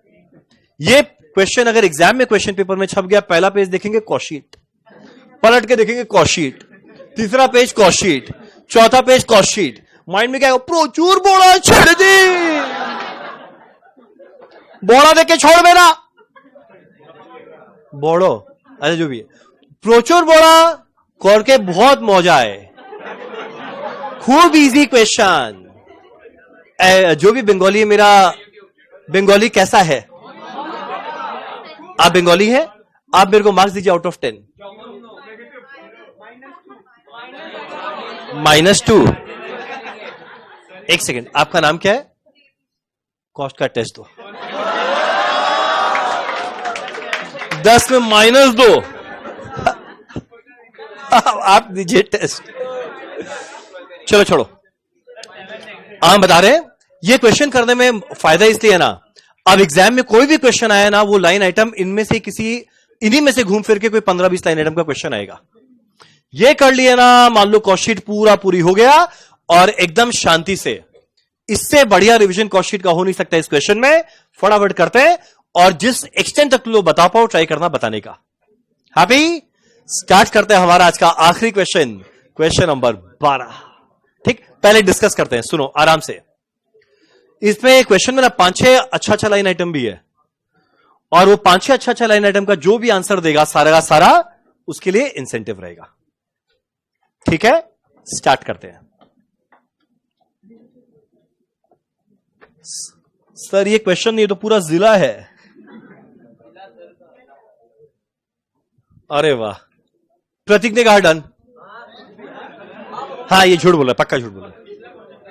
अच्छा, पिछला क्वेश्चन क्या है?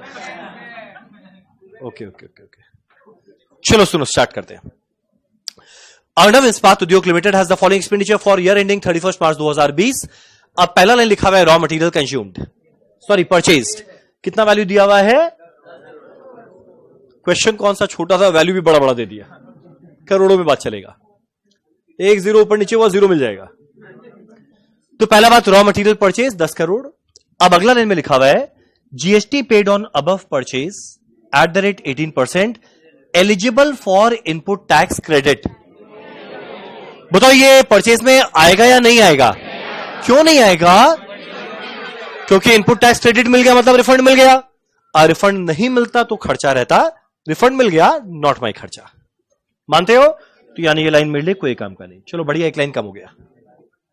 अब अगला लाइन लिखा हुआ है फ्रेट इनवर्ड। याद करो, फ्रेट इनवर्ड याद आ रहा है? Loading, unloading, freight inward, toll tax सब परचेज के वैल्यू में जुड़ता है। तो जब परचेज का वैल्यू लिखेंगे तो खाली 10 करोड़ नहीं रहेगा, 10 करोड़ के अलावा 11,20,600 भी इंक्लूड करेंगे। याद है परचेज में ये सब आता था? ओ गजनी के मम्मा पापा बोलो, आता था ना? ठीक। अब अगला बारी आता है wages paid to factory workers, direct wages. अब अगला ना लाइन से देखते रहते डायरेक्ट वेजेस में क्या क्या है। कंट्रीब्यूशन में टुवर्ड्स एम्प्लॉय का पीएफ,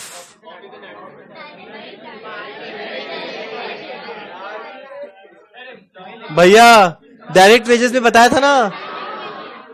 अच्छा चलो ठीक है, पीएफ एंड ईएसआई। ईएसआई क्या होता है तुम लोग का नहीं सुना हुआ है, एम्प्लॉय स्टेट इंश्योरेंस। और इसके लिए ना एलिजिबिलिटी खाली फैक्ट्री के वर्कर्स का होता है। और वैसे भी जब पीएफ का बात करे, पीएफ ईएसआई ग्रेचुइटी का बात करे, कुछ ना बोले, हमेशा फैक्ट्री का, तो डायरेक्ट वेजेस। अब अगला बोनस दिया जा रहा है फैक्ट्री के वर्कर लोग को, डायरेक्ट वेजेस। अगला अच्छा रॉयल्टी आ गया, हटाओ। अब बताओ ये तीनों लाइन कहां जाने वाला है? डायरेक्ट वेजेस में। अब अगला है, बहुत दिनों बाद ये आइटम आया है, royalty paid for production. Direct expense का पहला एग्जांपल याद आ रहा है मेरा? अगला amount paid for power and fuel, direct expense भी चलेगा, फैक्ट्री ओवरहेड भी चलेगा, जो मन चाहे ले लेना। अब अगला amount paid for purchase of mould, mould. Bracket में बोलता है जो मोल्ड बनाए इसका जीवन है 2 साल का। पर तुम लोग बताओ जो कॉस्ट शीट बना रहे हैं वो 2 साल का बन रहा है 1 साल का। तो मेरे को ये पूरा वैल्यू लेना चाहिए? क्या मुझे पूरा वैल्यू लेना चाहिए या कितना लेना चाहिए? आधा लेना चाहिए। तो डिवाइडेड बाय 2, ये भी कहां जाएगा? Direct expense. अगला लाइन जॉब चार्जेस, अभी तक हम समझाए नहीं, हम समझाएंगे, घबराना मत। ये भी कहां जाएगा? Direct expense. अगला अच्छा स्टोर्स एंड स्पेयर आ गया, हटाओ। चलो एक काम करते हैं, ये जो 4 लाइन है ये मेरा कहां जाने वाला है? Direct expense. बोलो तुम लोग को अभी सर मोल्ड का मतलब याद करो, बॉटल का एग्जांपल दिया था। बॉटल को एक शेप में बनाना है तो पहले एक सांचा बनाना पड़ता है, उसमें प्लास्टिक को मेल्ट करते हैं, कूलिंग चेंबर में डालते हैं, निकल जाता है, उसे कहते हैं मोल्ड। सुनो ना, पहला 10 लाइन तुम लोग का राइट था? तुम लोग पे हम ट्रस्ट करेगा। पहला 10 लाइन कितनों लोग को एकदम राइट था? चलो ठीक है, अब गलती होना स्टार्ट होगा। अब अगला लाइन लिखा हुआ है स्टोर्स एंड स्पेयर पार्ट। चलो वेरी गुड, अरे वाह, point number 12। Depreciation on factory building, depreciation on office building.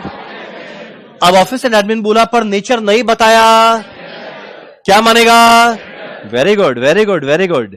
Depreciation on plant and machinery, क्या बात है। Depreciation on delivery vehicle, oh my God, very good. तो पहला 12 पॉइंट तक right चला, हम मान सकते हैं राइट चला। चलो अब अगला है सैलरी पे टू सुपरवाइजर।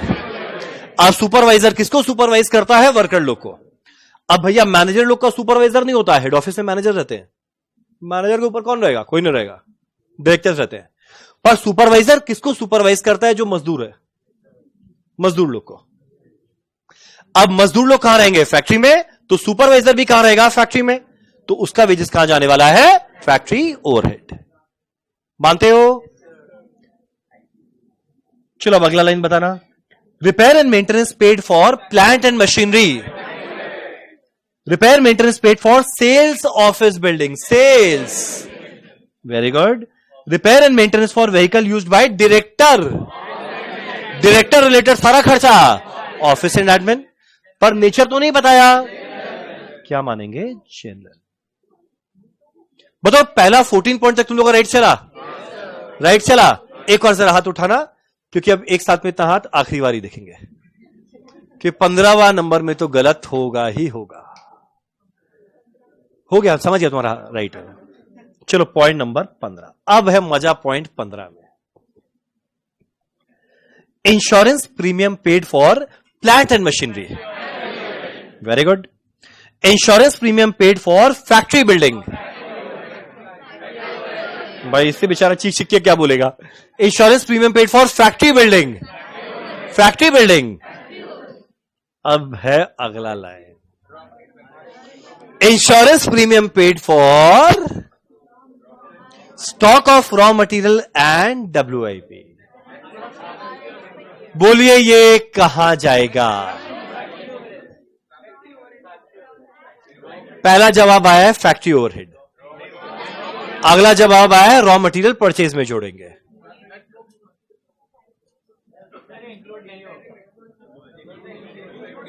इंक्लूड ही नहीं होगा। क्यों नहीं होगा? डे टू डे खर्चा लगता भैया। प्राइम कॉस्ट क्या मतलब? Factory overhead, factory. चलो अब 2 जवाब आया है, एक फैक्ट्री ओवरहेड, अगला है रॉ मटेरियल परचेज में ऐड करेंगे। कितनों को क्या लगता है? आप बता। हाँ क्या? हाँ मतलब परचेज में जुड़ेगा तुम्हारे हिसाब से, है ना? आपको तुम लोग बताओ यहां पे कितने लोगों को लगता है फैक्ट्री ओवरहेड? बहुत ही गिने चुने लोगों को। कितने लोगों को लगता है परचेज के संग में ऐड कर देंगे? ऑलमोस्ट पूरे क्लास को। अब हम बताते हैं इसका राइट आंसर बिना कोई सस्पेंस क्रिएट किए, ऑलरेडी बहुत सारा क्वेश्चन है, सॉरी बहुत सारे लाइन आइटम्स है। बिना सस्पेंस क्रिएट किए हम बताते हैं। कुछ लोगों ने कहा फैक्ट्री ओवरहेड, बहुत ही कुछ लोगों ने, बहुत ही कुछ, मेजॉरिटी ने कहा परचेज में ऐड करेंगे। और मेजॉरिटी हमेशा राइट हो, जनरली राइट होता है, मेजॉरिटी जनरली राइट होता है। तुम लोगों को जान के खुशी मिलेगा आज के दिन भी मेजॉरिटी एब्सोल्युटली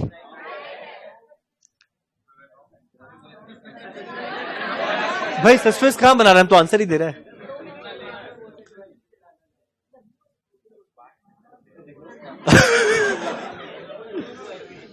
तुम लोगों को जान के खुशी मिलेगा हमारे लाइव ऑनलाइन में फैक्ट्री फैक्ट्री परचेज राइट है सर, जो भी आप बोलो। अरे वाह, तो तुमको पता है जो बोलेगा राइट है। फैक्ट्री और हम बताते इसका राइट आंसर है। मेजॉरिटी ने कहा परचेज, राइट आंसर भी है परचेज नहीं, फैक्ट्री ओवर है। बोले क्यों? हाँ बोलो। क्योंकि अपने इंश्योरेंस तब लेते जब वो कुछ ट्रांजिट में आ रहा है, मतलब अपने पास कुछ पहुंच गया उसके बाद में अपने उसका इंश्योरेंस लेंगे, तो वो फैक्ट्री ओवर से रख के प्लस यहाँ पे लिखे WIP है, तो WIP के कारण से फैक्ट्री ओवर से लेंगे। अब तुम सांस ले लो। चलो, पता है यहां पे एक बड़ा इंपॉर्टेंट वर्ड था स्टॉक, और एक बड़ा इंपॉर्टेंट वर्ड था WIP। ये दोनों अच्छा खासा हिंट दे रहा है कि ये कहां का खर्चा है। एक बात बताए, बुरा मत मानना, बताए एक बात बोले, ये मेरा फैक्ट्री है। पता है रास्ते का जो इंश्योरेंस होता है ना, रास्ते का रॉ मटेरियल का जो रास्ते का इंश्योरेंस होता है ना, पता है वो मेरा परचेज में ऐड होता है। परचेज में ऐड होता है जो रास्ते में रॉ मटेरियल में खर्चा लगा। अब एक बार रॉ मटेरियल फैक्ट्री के अंदर में पहुंच गया ना, तो रॉ मटेरियल स्टॉक पे इंश्योरेंस लिए। मेरा प्रोडक्शन डिपार्टमेंट के अंदर में WIP है, उसमें जो इंश्योरेंस लिए, देखिए फैक्ट्री के अंदर का स्टॉक का इंश्योरेंस है ना, फैक्ट्री के अंदर के स्टॉक का इंश्योरेंस है ना, पता है कहां जाएगा? Factory overhead. एक और क्वेश्चन पूछे, मान लो ट्रांजिट इंश्योरेंस रहे फिनिश गुड्स का, अगर ट्रांजिट इंश्योरेंस रहे, ये परचेज में जुड़ेगा, फैक्ट्री ओवरहेड में जुड़ेगा, कहां जुड़ेगा? सेलिंग एंड डिस्ट्रीब्यूशन में। तो ध्यान देना, रॉ मटेरियल को लाने तक का रास्ते का जो खर्चा रहता है वो परचेज में जुड़ेगा, पर भैया जो फैक्ट्री में पहुंच गया उसके बाद जो खर्चा लगा कहां जाएगा? Factory overhead. डन। अब जरा बताना कितने लोग का 16 का 16 राइट चल रहा है? हाथ हो गए कम, जब तक खत्म होगा एक भी हाथ नहीं बचेगा। तुम लोग ये लाइन समझा ना, इसका मतलब क्या हुआ? पक्का। चलो एक काम करते हैं, ये भी जाएगा फैक्ट्री ओवरहेड। अब अगला लाइन, चलो expenses paid for quality control check activities, नाम ही बता दिया क्वालिटी कंट्रोल कॉस्ट। मेरा अगला salary paid to quality control staff. याद है हमारा सिगरेट के एग्जांपल में वो टची मैन का सैलरी, क्वालिटी कंट्रोल कॉस्ट। मेरा अगला दिया हुआ है रिसर्च एंड डेवलपमेंट कॉस्ट, नाम ही बता दिया रिसर्च एंड डेवलपमेंट कॉस्ट। अब अगला बताना expenses paid for pollution control, क्यों नहीं आएगा? डे टू डे बिजनेस जब करता है, गुड्स बनाता है, पोल्यूशन होगा, वो हमारे बिजनेस का पार्ट है। तुम कौन सा पोल्यूशन समझ रहे है? जो फिनिश गुड बनने के समय का production pollution. Expenses paid for pollution control and engineering का खर्चा एंड मेंटेनेंस का खर्चा। तुम लोग जरा बताओ, जो पोल्यूशन जनरेट होता है, जो पोल्यूशन हो रहा है, वो हेड ऑफिस में हो रहा है, मार्केटिंग में हो रहा है, या फैक्ट्री में हो रहा है? तो पोल्यूशन कंट्रोल भी कहां किया जाएगा? और अगर फैक्ट्री में किया जाएगा, कौन से ओवरहेड में जाएगा? Factory overhead. मेरा, अरे वाह क्या वर्ड है। अब अगला ढंग का line, expenses paid for administration,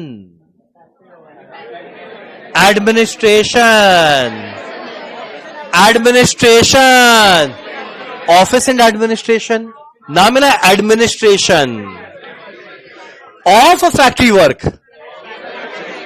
तुम लोग बताओ ये कहां जाएगा? फैक्ट्री ओवरहेड में जाएगा या कहां जाएगा? दो ऑप्शन, फैक्ट्री ओवरहेड या office and admin production nature. Word क्या है? एडमिनिस्ट्रेशन, यानी ऑफिस एंड एडमिन है। अरे गजब लड़का।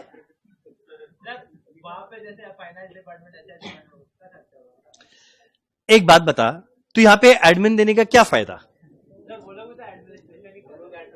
तब एक काम करते हैं ना, सारे एडमिनिस्ट्रेशन जहां वर्ड है सबको फैक्ट्री में ले जाते हैं। एक हेड ऑफिस होता है और एक फैक्ट्री। अच्छा, फिर आगे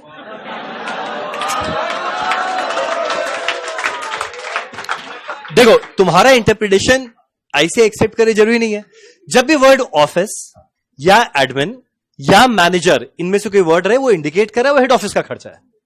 और बाद में बाजू में देख लो कोई नेचर दिया हुआ है या नहीं। बाजू में नेचर फैक्ट्री दिया हुआ है तो इसीलिए तुमको वही लेना पड़ेगा, office and admin production nature. लड़का मस्त है पर हम पूरा सब जानते नहीं सर। आपका नाम क्या है? मधुरम।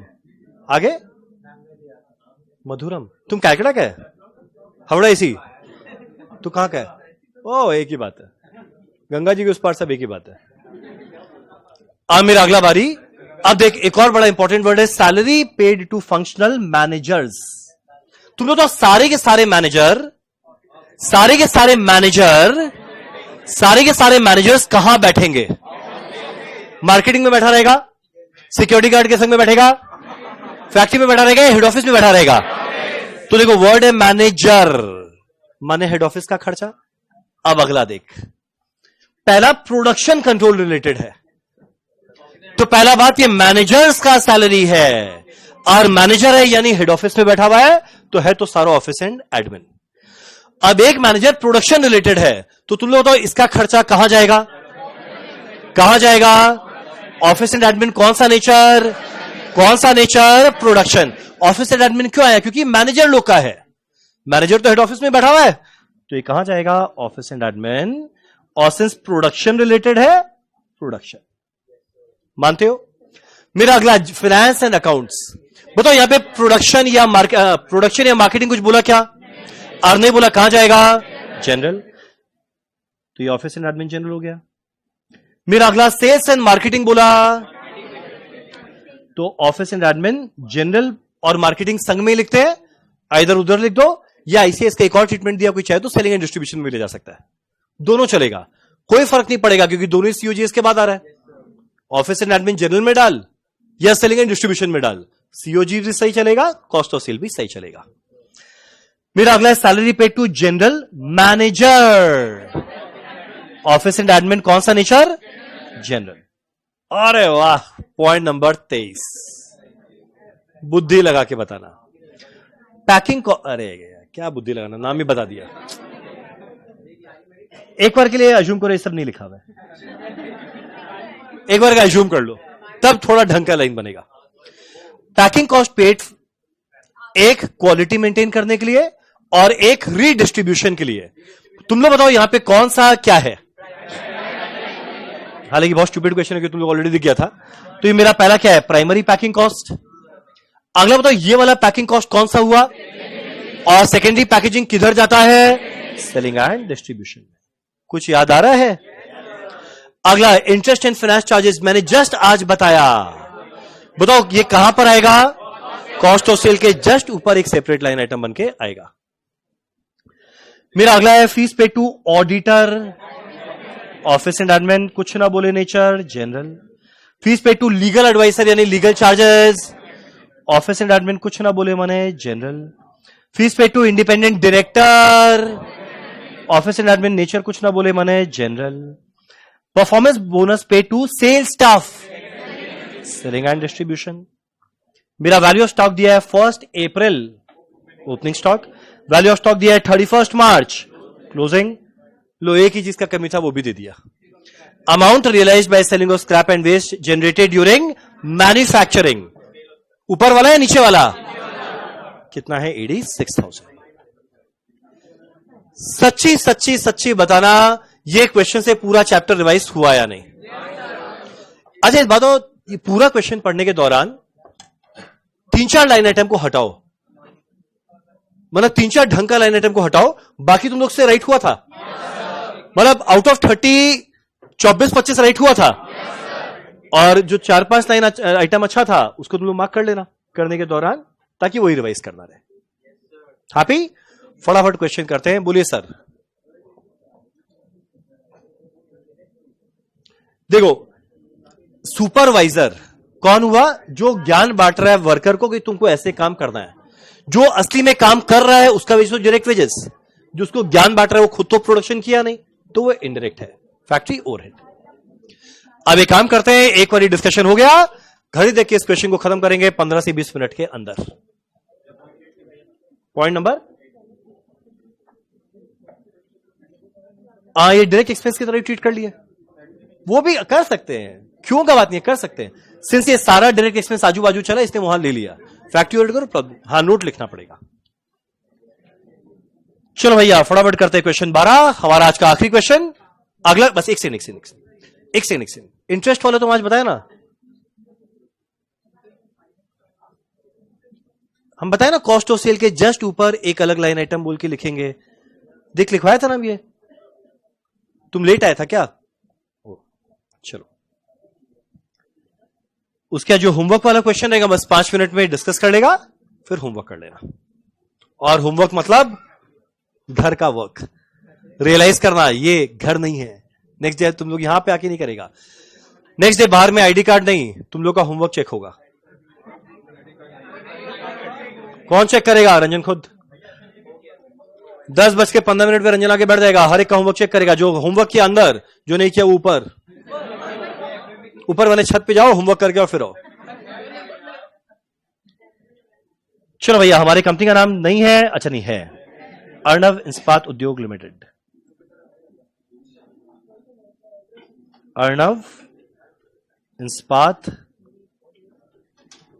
उद्योग लिमिटेड। चलो cost sheet of product dot dot dot dot for year ending 31 मार्च 2020। ठीक है गाइस, ठीक है। एक बार क्लासिफिकेशन हो गया ना, बाद में कॉस्ट शीट बनाने में कुछ नहीं, बस खाली वो सब जगह वैल्यू पुट करना है। ठीक है,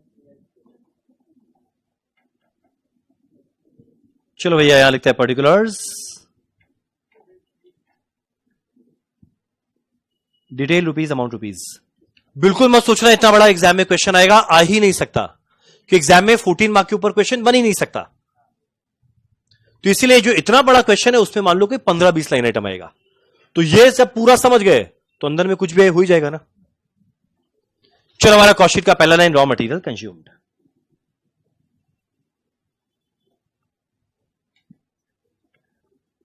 अब हम लोग जब लिखेंगे ना, जैसे मान लो फैक्ट्री ओवरहेड, तो एक एक लाइन आइटम डिटेल में नहीं, फालतू टाइम वेस्ट होगा, ब्रैकेट में ऐड करते करते लिख देंगे।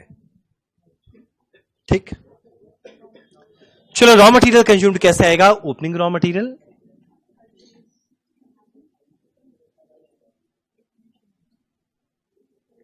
चलो ऐड करेंगे परचेज, माइनस करेंगे closing stock of raw material. Prateek ने कहा डन, उसने कॉस्ट ऑफ सेल का आंसर बता दिया। चलो मेरा opening stock of raw material देखो कहां दिया हुआ था। कभी भी इतना लंबा चौड़ा क्वेश्चन है, टिक जरूर मारना, नहीं तो भैया पता ही नहीं चलेगा, हर कुछ देर में रॉ मटेरियल कंज्यूम निकाल के खुश होता रहेगा कि अरे वाह फिर से आ गया। तो मेरा opening stock of raw material 18 lakh,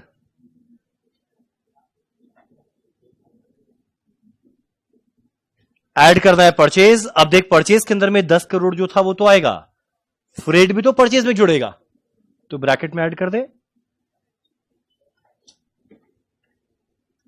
10 crore था, एकदम लिख सकते हैं तनय 11,20,600 और आ गया, तो यह आएगा 10 करोड़ 11,20,600। ठीक है, अब माइनस करने वाले हैं closing stock of raw material.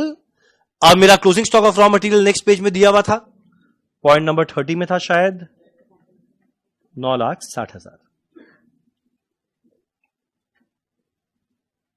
चलो फटाफट एक बार देखिए रॉ मटेरियल कंज्यूम्ड कितना आया।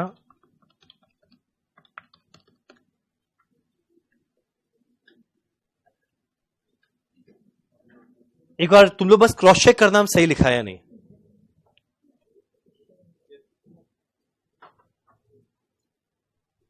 बोलिए सही लिखा ना ये वाला, बोलिए भाई और उनकी बहनों। हाँ तुम तुरंत नहीं कर दिया, क्या बात है क्यूटी, क्या बात है। ठीक, चलो मेरा रॉ मटेरियल कंज्यूम डन। अब मेरा अगला लाइन आने वाला है डायरेक्ट वेजेस।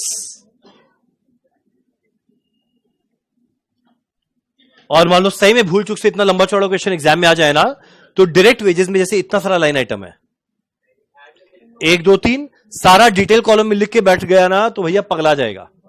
इतना सही में बड़ा क्वेश्चन आ जाए मान लो 10 मार्क का, तो ब्रैकेट में ऐड कर करके दिखा देना, नहीं तो तुम पागल हो जाएगा, सब बैठ बैठ के लिखने लग गया डिटेल में। ठीक, अब डायरेक्ट वेजेस में हम ब्रैकेट में लिख दे 29,20,000 वेजेस पे टू फैक्ट्री वर्कर्स। अगला कंट्रीब्यूशन टू पीएफ भी डायरेक्ट वेजेस का पार्ट था 3,60,000।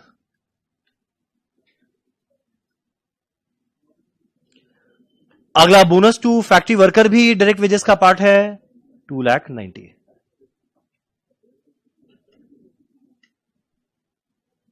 यस वंशिका, बिल्कुल बिल्कुल बिल्कुल एकदम। चलिए काम करें जरा, एक बार डायरेक्ट वेजेस को ऐड करें, वैल्यू कितना आएगा 35,70,000। चलो मेरा अगला लाइन आइटम आने वाला है डायरेक्ट एक्सपेंसेस।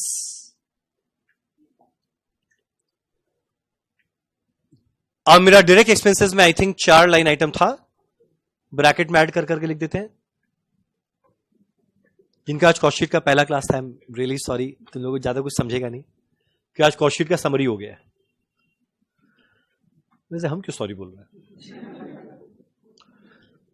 अब मेरा डायरेक्ट एक्सपेंस में पहला royalty on production 170 to 600 plus मेरा पावर एंड फ्यूल को फैक्ट्री ओवरहेड में भी ले सकते हैं, डायरेक्ट एक्सपेंस में भी ले सकते हैं, दोनों चलेगा। अब सिंस इसके ऊपर नीचे सब डायरेक्ट एक्सपेंस, इसलिए हम डायरेक्ट एक्सपेंस में ले जा रहे हैं। कितना है 4,62,000 प्लस अब मेरा मोल्ड का वैसे तो कॉस्ट है 896, पर बोलता है ये 2 साल चलेगा, पर हम लोग कॉस्ट शीट बना रहे हैं 1 साल का, तो डिवाइडेड बाय 2 करना पड़ेगा। तो 896 डिवाइडेड बाय 2 प्लस मेरा जॉब चार्जेस अभी भी समझाना पेंडिंग है, घबराओ मत, हम कल सबसे पहले वही समझाएगा 8,12,000।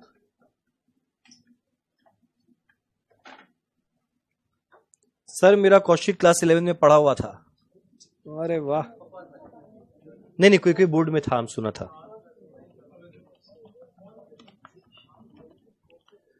ये कितना आएगा 18,94,600। सुनो ना एक बार, डायरेक्ट एक्सपेंस हम सही लिखा, चलो तीनों मिलाकर आएगा प्राइम कॉस्ट।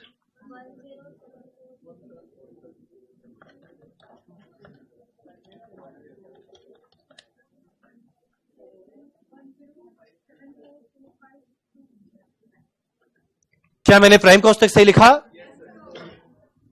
तुम लोग छाप रहे कॉपी, खुद कर रहे हैं ना, पता चला हम गलत किया, सब गलत करके बैठा हुआ है। कोई एक जन कर रहा है ना, एक जन भी चलेगा, अलग अलग दिशाओं में कर रहे हैं ना लोग। चलो हमारा अगला जैसे ही प्राइम कॉस्ट आया, इसके बाद हमारा पहला ओवरहेड आने वाला है फैक्ट्री ओवरहेड। पता है ब्रैकेट में लिखते ही ना क्वेश्चन अचानक से बहुत छोटा हो जाता है, फटाफट हो जाता है। अब फैक्ट्री ओवरहेड में मैंने ऑलरेडी लिख दिया था, सबसे पहले स्टोर्स एंड स्पेयर पार्ट 1,12,000, नहीं माधव, रॉ मटेरियल का स्टॉक एंड डब्ल्यूआईपी का स्टॉक तो फैक्ट्री में रहता है, इसीलिए उसका इंश्योरेंस फैक्ट्री ओवरहेड में जाएगा। चलो मेरा डेप्रिसिएशन फैक्ट्री बिल्डिंग वाला फैक्ट्री ओवरहेड 84,000। मेरा अगला प्लांट एंड मशीनरी वाला 1,26,000। देखा टिक मारने में कितना इजी होता है। सुपरवाइजर का 1,26,000। अगला repair maintenance plant and machinery का 48,000।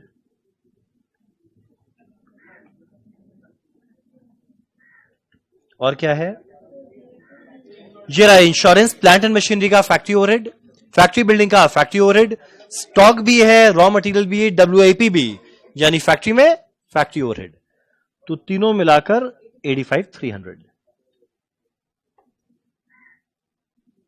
और कुछ फैक्ट्री ओवरहेड है, पोल्यूशन कंट्रोल वाला 26,600।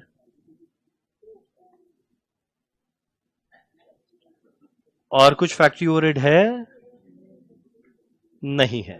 अरे वाह, फैक्ट्री ओवरहेड हो गया ना? हाँ बोलिए सर। नहीं देखो, एकदम जब क्लियरली बताया ना कि क्वालिटी कंट्रोल ही उसका काम है, तो ये क्वालिटी कंट्रोल कॉस्ट सिंस एक सेपरेट लाइन आइटम है वो उसमें जाएगा। सुनो ना, एक बार फैक्ट्री ओवरहेड का टोटल निकाले।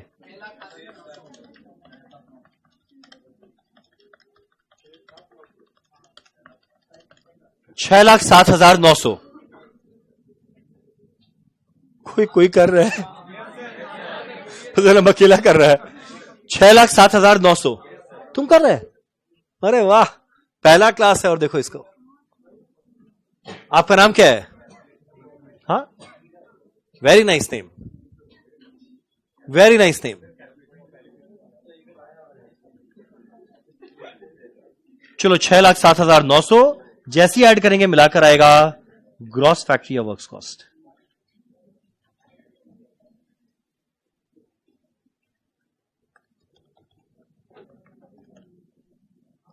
$1080333100। क्या मैंने सही लिखा?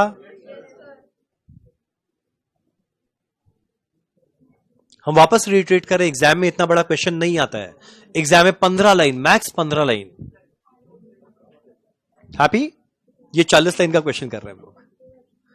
चलो अब ग्रॉस फैक्ट्री वर्क्स कॉस्ट के बाद ऐड करने वाले हैं ओपनिंग डब्ल्यूआईपी, माइनस करने वाले हैं क्लोजिंग डब्ल्यूआईपी। अब ओपनिंग डब्ल्यूआईपी अगले पेज में दिया हुआ है 9,20,000, क्लोजिंग है 8,70,000।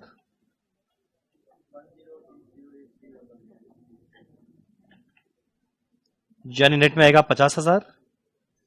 क्या मिलने वाला है नेट फैक्ट्री या वर्क्स कॉस्ट?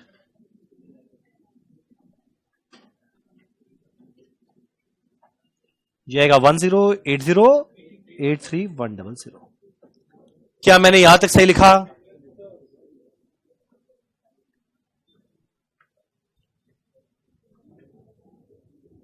क्या मैंने यहां तक सही लिखा? अब इसके बाद मेरा आने वाला है 5 नया खर्चा। पहला आने वाला है क्वालिटी कंट्रोल कॉस्ट। इस क्वेश्चन में सारा लाइन आइटम है, सारा लाइन आइटम है।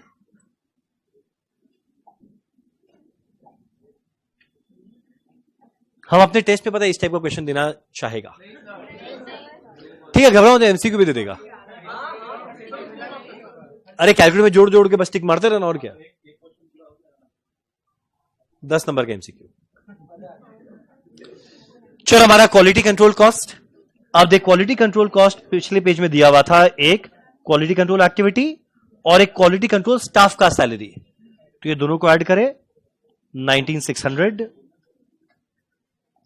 प्लस 96,200, ये आने वाला है 1,15,800। क्या मैंने सही लिखा? अब इसके बाद आने वाला है मेरा अगला खर्चा, जो कौन सा है? Research and development cost.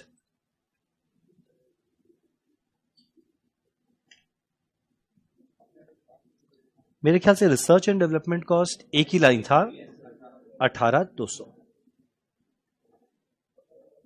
Happy guys, happy happy happy.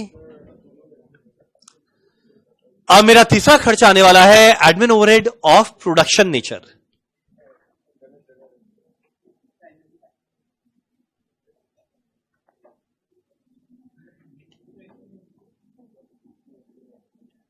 मेरा एडमिन ओवरहेड प्रोडक्शन नेचर का खर्चा। अब इसके लिए क्वेश्चन में देखना पड़ेगा वर्ड ऑफिस या एडमिनिस्ट्रेशन या मैनेजर, इस टाइप का वर्ड है क्या, क्योंकि वो लोग हेड ऑफिस में रहते हैं। और संग में फैक्ट्री या प्रोडक्शन रिलेटेड कुछ वर्ड है क्या? तो देखो यहां पर दो खर्चा था, एक एडमिनिस्ट्रेशन आ गया यानी ऑफिस एंड एडमिन, किस नेचर का? फैक्ट्री यानी प्रोडक्शन, 1,18,600। और एक और दिया हुआ है मैनेजर, मैनेजर सब हेड ऑफिस में बैठते हैं यानी ऑफिस का खर्चा। एक मैनेजर प्रोडक्शन रिलेटेड काम करता है, यह है 9,60,000। सर आज मैं शॉप में क्लास देख रहा हूं। अरे वाह, कितना सिंसियर लड़का है। सेंसिटिव नहीं, सिंसियर। मैंने सही लिखा? अब इसके बाद मेरे को माइनस करना है sale of scrap. Sale of scrap था, टेबल खत्म हो जाने के बाद भी ये लोग का खोचा खत्म नहीं हुआ। देखो एक लाइन और लिखा हुआ है, मेरा क्वेश्चन बनाया हुआ है। सही से बताओ, ये क्वेश्चन करके लग नहीं रहा आत्मा का परमात्मा से मिलन हो गया? किसका? तुम्हारा मेरे से मिलन? हमको नहीं करवा रहे मिलन।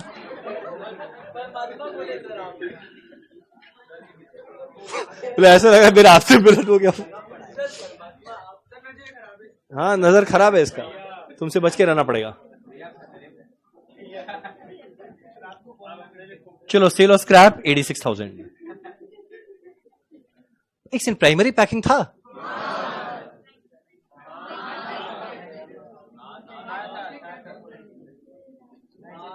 चलो, प्राइमरी पैकिंग कॉस्ट किधर था? ये रहा, प्राइमरी पैकिंग कॉस्ट 96,000। पूरा क्वेश्चन डन? कौन बोला? अरे वाह, आपका नाम क्या है? Harshvardhan, very nice name. आपका नाम क्या है? Shreyansh, very nice name. आपका नाम क्या है? अभिनव, वेरी नाइस नेम।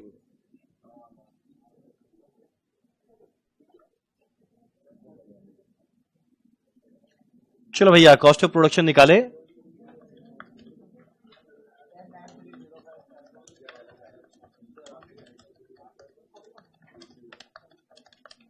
$1093,05700।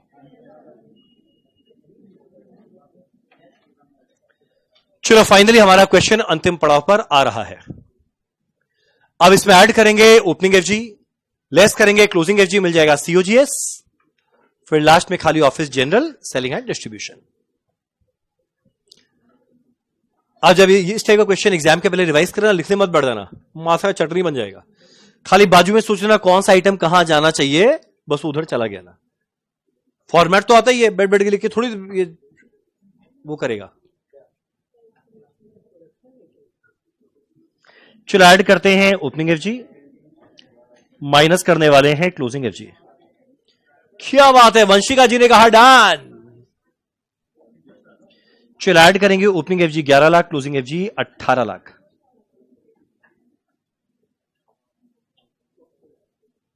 चलिए, आएगा माइनस 7 लाख। चलो, आया सीओजीएस, कितना आएगा? हाँ, एक सेकेंड बोलो।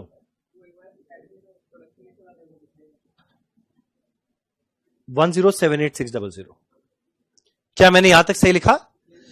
और मेरा सेकेंड आखिरी लाइन आ गया, ऑफिस एंड एडमिन जनरल या मार्केटिंग नेचर, एक संग में आएगा।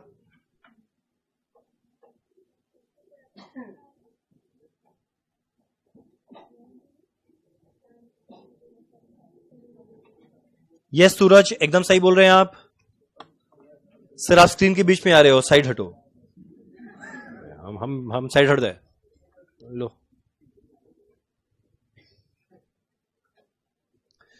अब मेरा ऑफिस एंड एडमिन जनरल बहुत सारा था, फटाफट एक एक करके पहला पेज में देखते हैं क्या क्या पेंडिंग था। Depreciation on office building 56,000 plus एक व्हीकल यूज बाय डायरेक्टर 19,600।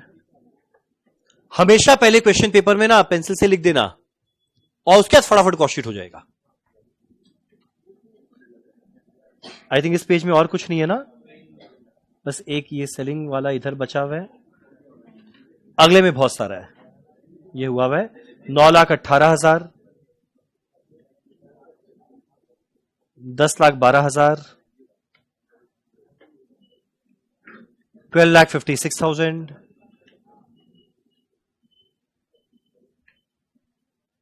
एक ये सेलिंग बचा हुआ है, एक ये सेलिंग बचा हुआ है 180, 120, 220।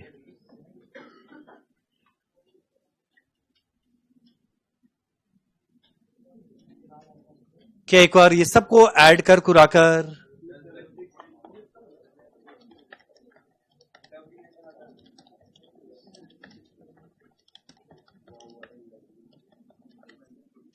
$37,81,600 है क्या?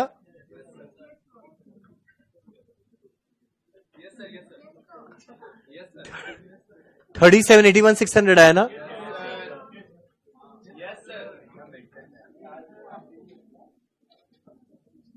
सही लिख रहे हैं ना? क्या पता सर। चलो मेरा आखिरी ओवरहेड आने वाला है सेलिंग एंड डिस्ट्रीब्यूशन ओवरहेड। हाँ, वो इसी के अंदर में आ जाएगा। और मेरा सेलिंग एंड डिस्ट्रीब्यूशन ओवरहेड ज्यादा नहीं, आई थिंक 4-5 लाइन आइटम था, एक एक करके ऐड कर देते हैं। चलो पहला पेज में एक डिलीवरी व्हीकल का 86,000, एक या 18,000,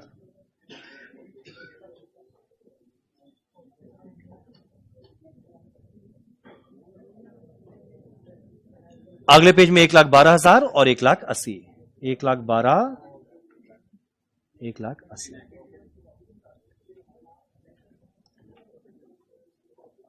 जाएगा 3,96,000। क्या मैंने सही लिखा? ठीक है। अब जनरली तो मिलाकर कॉस्ट ऑफ सेल आ जाता था, पर इस क्वेश्चन में एक और लाइन आइटम दिया हुआ था, इंटरेस्ट ऑन लोन।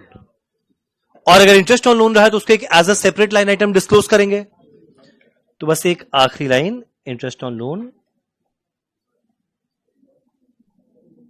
कितना दिया हुआ है? 7,20,000। चलिए ऐड करते ही मिलेगा कॉस्ट ऑफ सेल।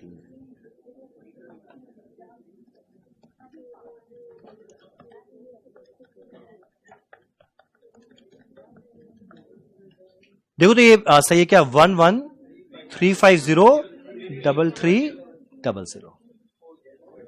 क्या मैंने सही लिखा क्या?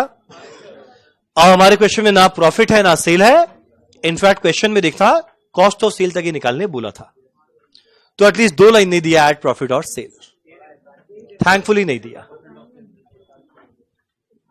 कैसा लगा ये क्वेश्चन?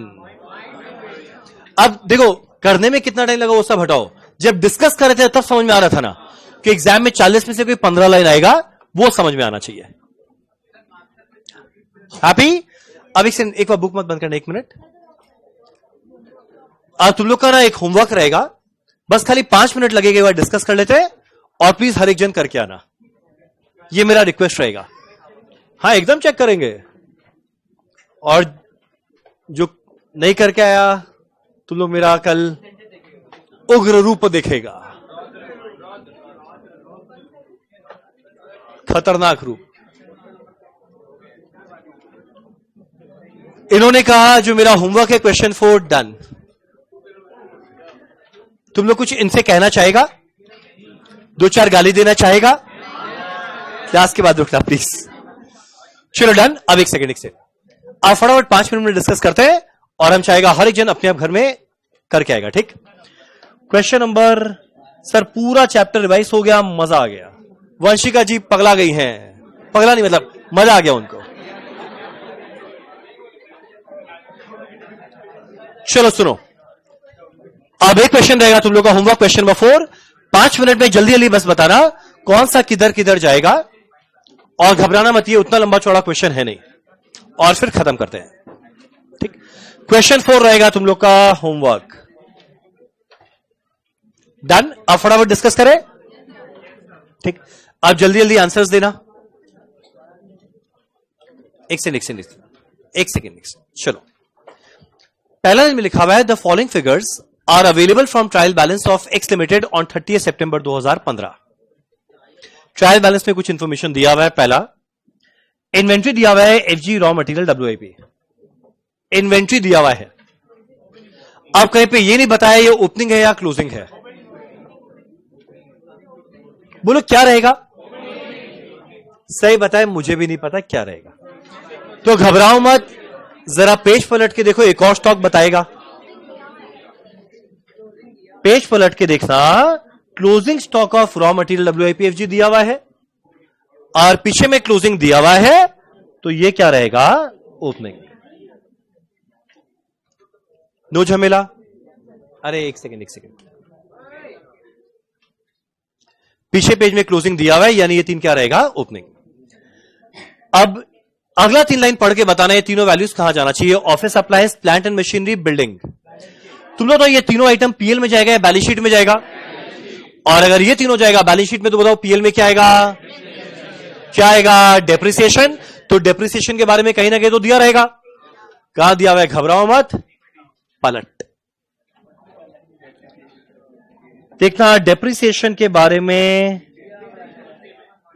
पॉइंट नंबर 3 में दिया हुआ है डेप्रिसिएशन। ऑफिस अप्लायंस पे 5%, प्लांट एंड मशीनरी पे 10%, बिल्डिंग में 4, 5, 10 और 4, इसका 5%, इसका 10%, इसका 4%। अब जिससे पूछे खाली वो आंसर देना।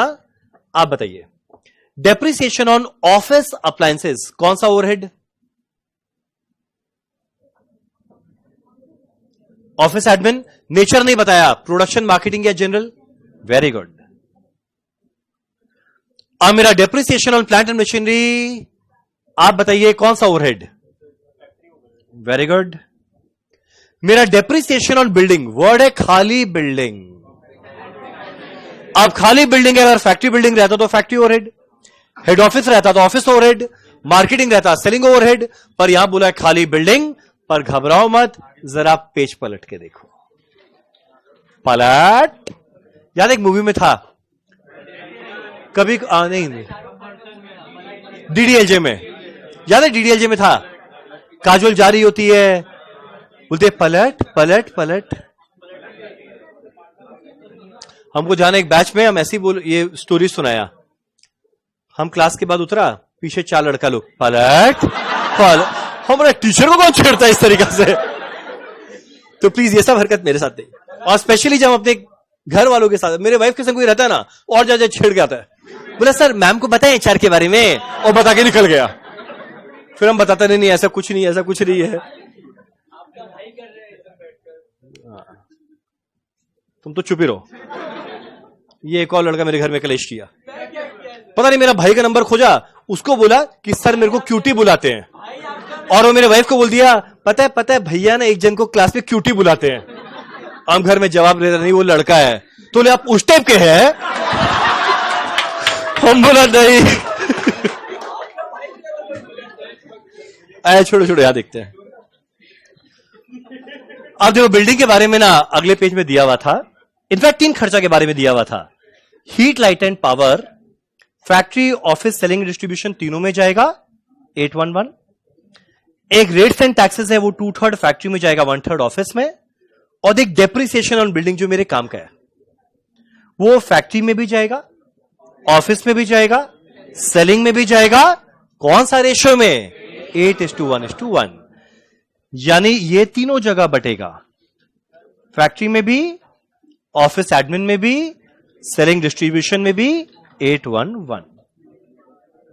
अब ऑफिस ओवरहेड का नेचर तो नहीं बताया, कुछ नेचर ना बताए क्या मानेगा? जनरल। समझा? अब अगला वैल्यू दिया हुआ है सेल, कॉस्टशीट का लास्ट लाइन। अगला सेल रिटर्न। अच्छा, सेल रिटर्न का क्या करना चाहिए? सेल से माइनस करके लिखेंगे, तो मेरा नेट में सेल आ जाएगा 768 माइनस 40। समझ में आया यहां तक? अब अगला मटेरियल परचेज दिया हुआ है, रॉ मटेरियल कंज्यूम्ड में काम आएगा। अब अगला page, freight incurred on material. बताओ जो फ्रेट ऑन मटेरियल है किस में ऐड करेंगे? परचेज में ऐड कर देंगे। तो परचेज में 3,20,000 तो आएगा, प्लस 16,000 भी आएगा। परचेज रिटर्न भी दिया हुआ है, माइनस कर देंगे। बोलो अभी तक क्वेश्चन पूरा क्लियर है? एकदम। अब अगला डायरेक्ट लेबर दिया हुआ है, डायरेक्ट लेबर, डायरेक्ट वेजेस।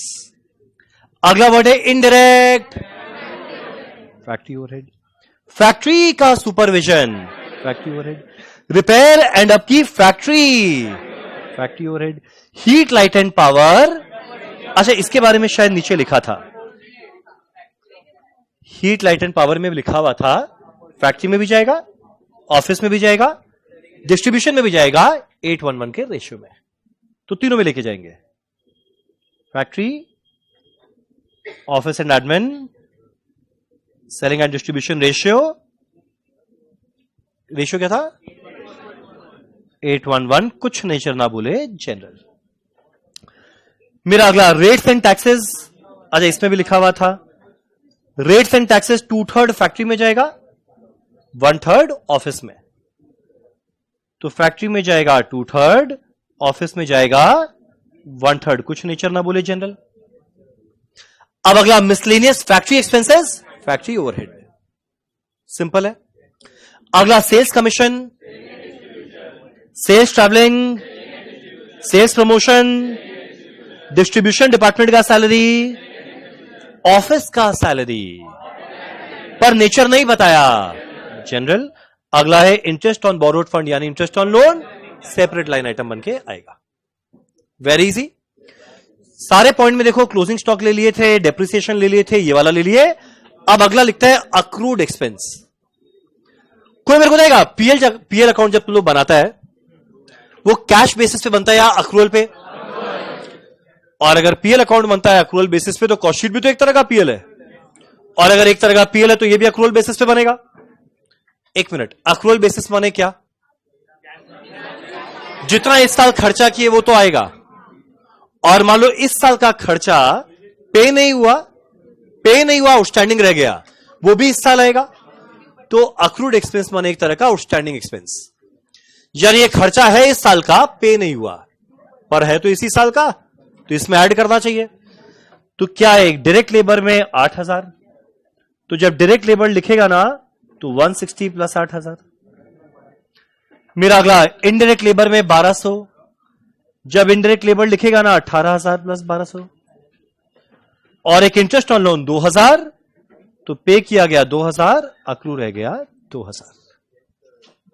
सही से बताना, इसका एक भी लाइन में कोई झमेला था? इससे मच बेटर क्वेश्चन कर लिए, ये क्वेश्चन अब इजी लगेगा। तो मेरा रिक्वेस्ट है हर एक जन प्लीज प्लीज प्लीज ये वाला क्वेश्चन ट्राई करके आएगा। डन। चलो इसी के साथ हमारा अच्छा क्लास होता है खत्म। Thank you so much. कल मिलेंगे ठीक 11 बजे। चलो done. Thank you so much, thank you so much, thank you so much, thank you so much.